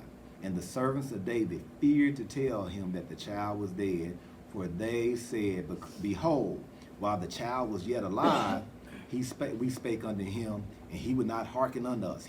When the baby was alive, he laid on the floor and wouldn't even listen to us. Howbeit, then vex himself if we tell him that the child is dead. So they say he gonna go crazy if we tell him that the child is dead.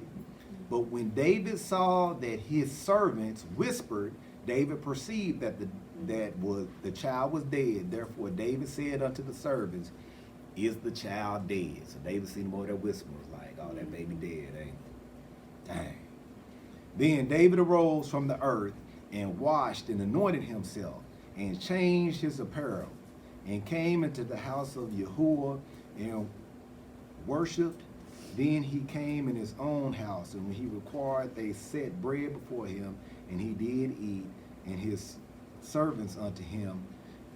What thing is this that thou hast done, that thou hast fasted and wept for the child while it was alive? But when the child was dead, thou didst arise and eat bread. And he said, while the child was alive, I fasted and wept. And I said, who can tell whether Yah will be gracious to me, that the child may live? So David understand. He was like, I was fasting, just laying on the floor, praying that he would be gracious, of mercy, show me some mercy. He might say David, because he knew, that's why he said David is a man after my own heart, because David knew you could move Yah. I'm not saying you can change his mind, but you can move Yah.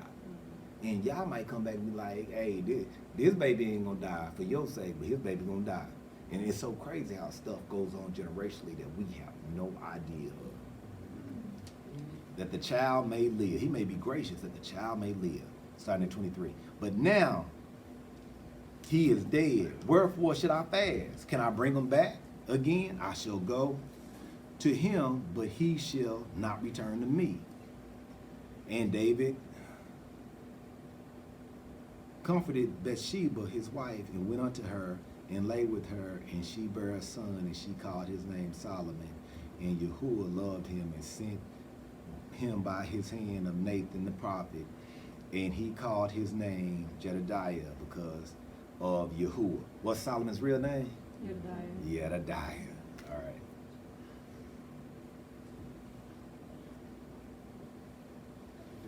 Yeah, that's it. I'm trying to just think, yeah.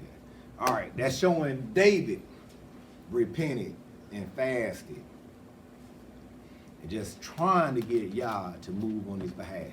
Next slide.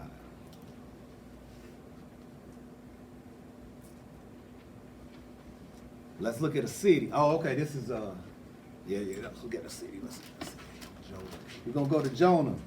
People always think about Jonah and the whale, but they didn't really realize the mission.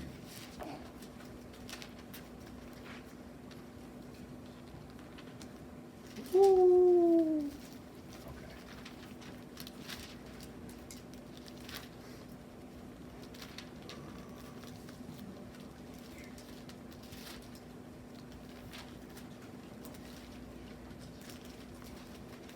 Man. Yeah, Jonah trying to hide from me too.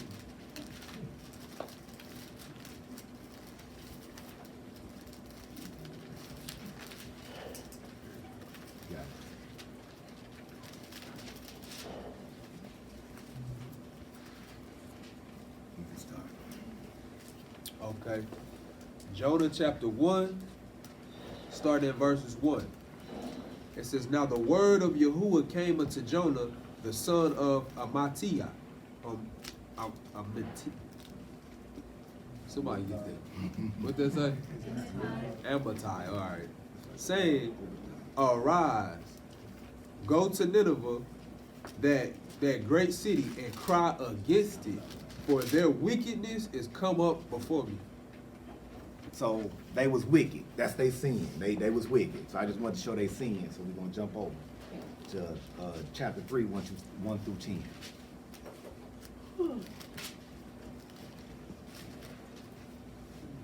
Yeah.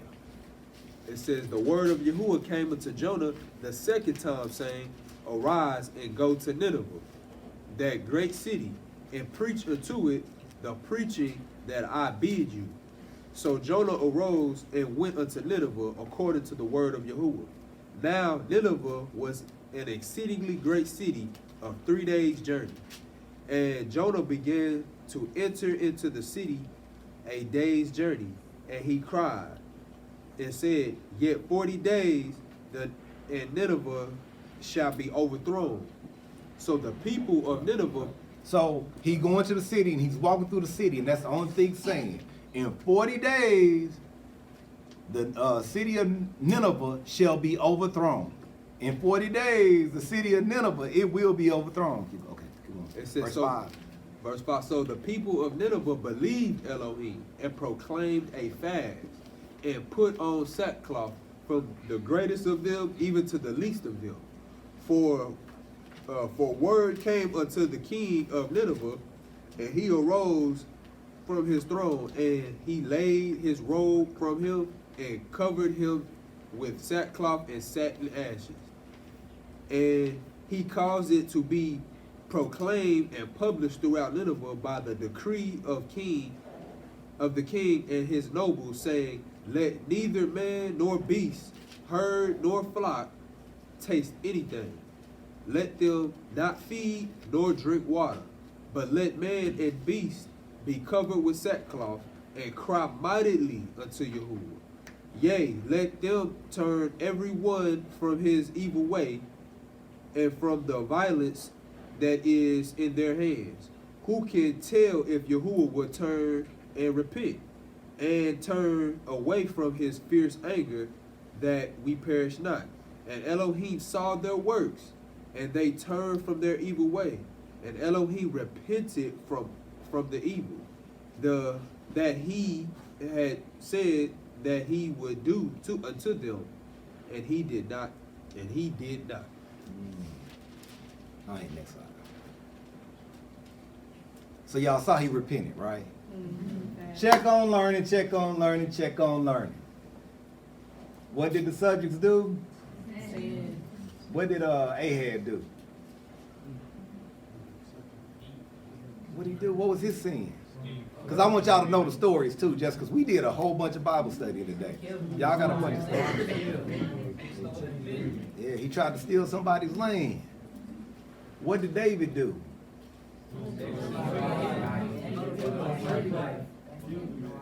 And it didn't say what Nineveh did, but what were they?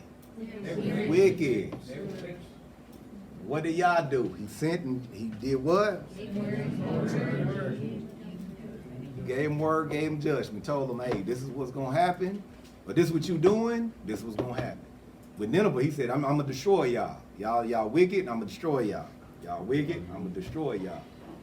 What did they do? Now, in this scenario, what did all of them do?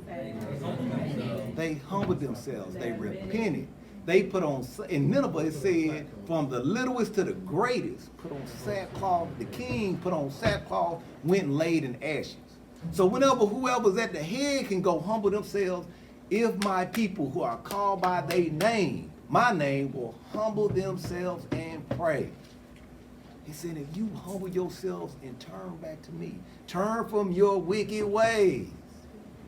That's what that is precept in all these stories. But we, in this new era, we got to be beyond this. Everybody, I think, the large majority of us should be beyond this point. But you have to wonder what is going on when these men who have, the prophet then came to them and told them, you're going to be king. David didn't start off as king. David was the youngest of Jesse's boys. Jeroboam was the servant. Solomon's servant. How the person to get a prophecy that they was gonna become king, end up being king, then turn around and like bump the person that made me king. Something's wrong with that. Something is wrong with that. We have to learn how to cheat on the test. We can see what they did. Let's not do it.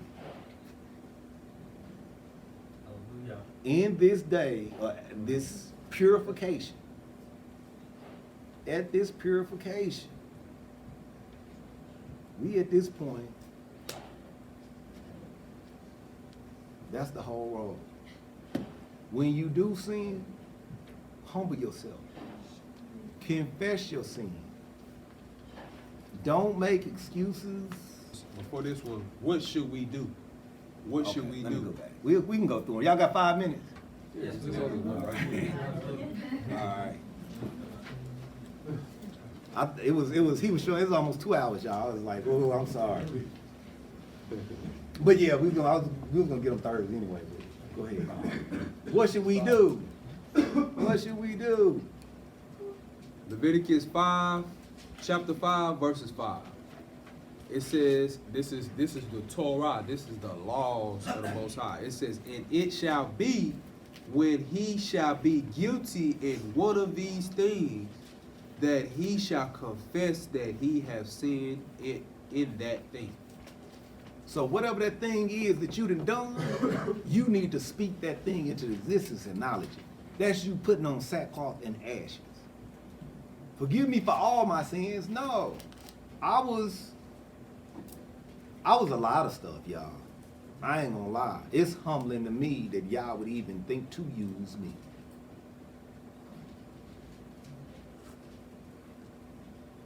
I done went off and fought wars that ain't, you know what I mean? I fought for the nation that put my people in captivity. That is weird to me. It is really weird to me. Now that my mind has been renewed, I really had a renewed mind. I will say I'm appreciative of a lot of stuff. I have a whole bunch of skill sets because the military put that in me. I mean, they taught me a lot of things. A large portion of the man I have become is because of what I learned with other soldiers, leading soldiers. You know what I mean? I don't regret any of it, I don't think. But it is just confounding to me. It's confusing. It's a confusing position. Because I've got a lot of good things from it, but I've done a lot of bad. I've seen a lot of death for no reason whatsoever when I thought about it and when I knew it, you know what I mean? And I'm just generally just talking to the Mishpachah. But you gotta call them things, it's a lot of worse things too, but I just don't wanna say because we got kids in here. Life applied things.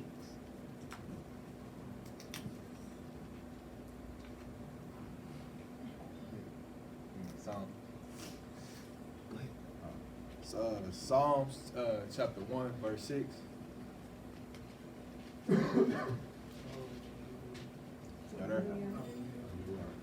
It says, for Yah knoweth the way of the righteous, but the way of the ungodly shall perish. Wicked. Tell them, yeah, I ain't gonna mess with Nala. Nala tell people they wicked. You doing that is wicked. I was just gonna add with that, with everything you're talking about, Joel chapter 2, and you start at 12. It says, therefore also say, Yahweh, turn you even to me with all your heart and with all fasting and weeping and mourning, and bring your heart to not your garment, and turn to the Lord your Elohim, for he is gracious and merciful, slow to anger and great kindness, and repentant of his people, who knoweth if he will return, and repent, and leave a blessing behind. Hallelujah. Even a meat offering and a drink offering unto you. That's told, but that's literally, but it said, bring your heart, not your garment. And it's telling you, just because you tear your clothes and lay on the ground, and if you not sincerely repentive, but you just, you know what I mean, get that thing off of you.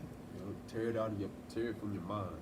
if you don't have a problem, if you really don't have a problem with what you did, you really need to seek God to circumcise your heart. Then it's a problem of the heart. But you got to understand, y'all, sometimes people may bring it to you and so I'm not saying you, because sometimes we do stuff and we don't know.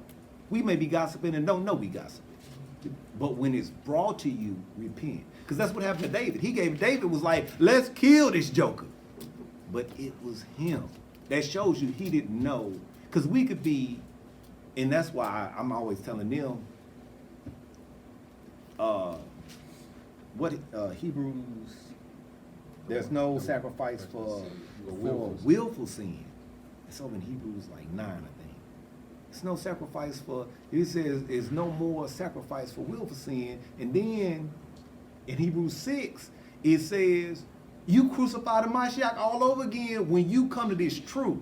Now, I'm not talking about you just, thinking, but when you know, when you understand the full picture, when you understand you're supposed to have Torah and keep the faith or belief in Mashiach for salvation, and then you turn back and just live wicked, you crucify him again when you go back and then go ask for forgiveness for that. Because we know. I'm talking about those of us that know. I know. I believe this Bible was real when I was in church. But when I realized the prophecies, like they are spot on, I'm like, this thing is more real than I ever believed. Now, I mean, it was real enough for me to govern my life, you know what I mean, by it. But once I saw these we are living prophecy right now. Look at all these people in this room that woke up, that we the people in this book. And the book said when we but think ourselves, Deuteronomy 30, Leviticus 26. When we but think ourselves and turn back to him and love him with all our heart and all our mind and with all our soul, our nefesh, then he will turn our captivity. Sackcloth and ashes is what is required.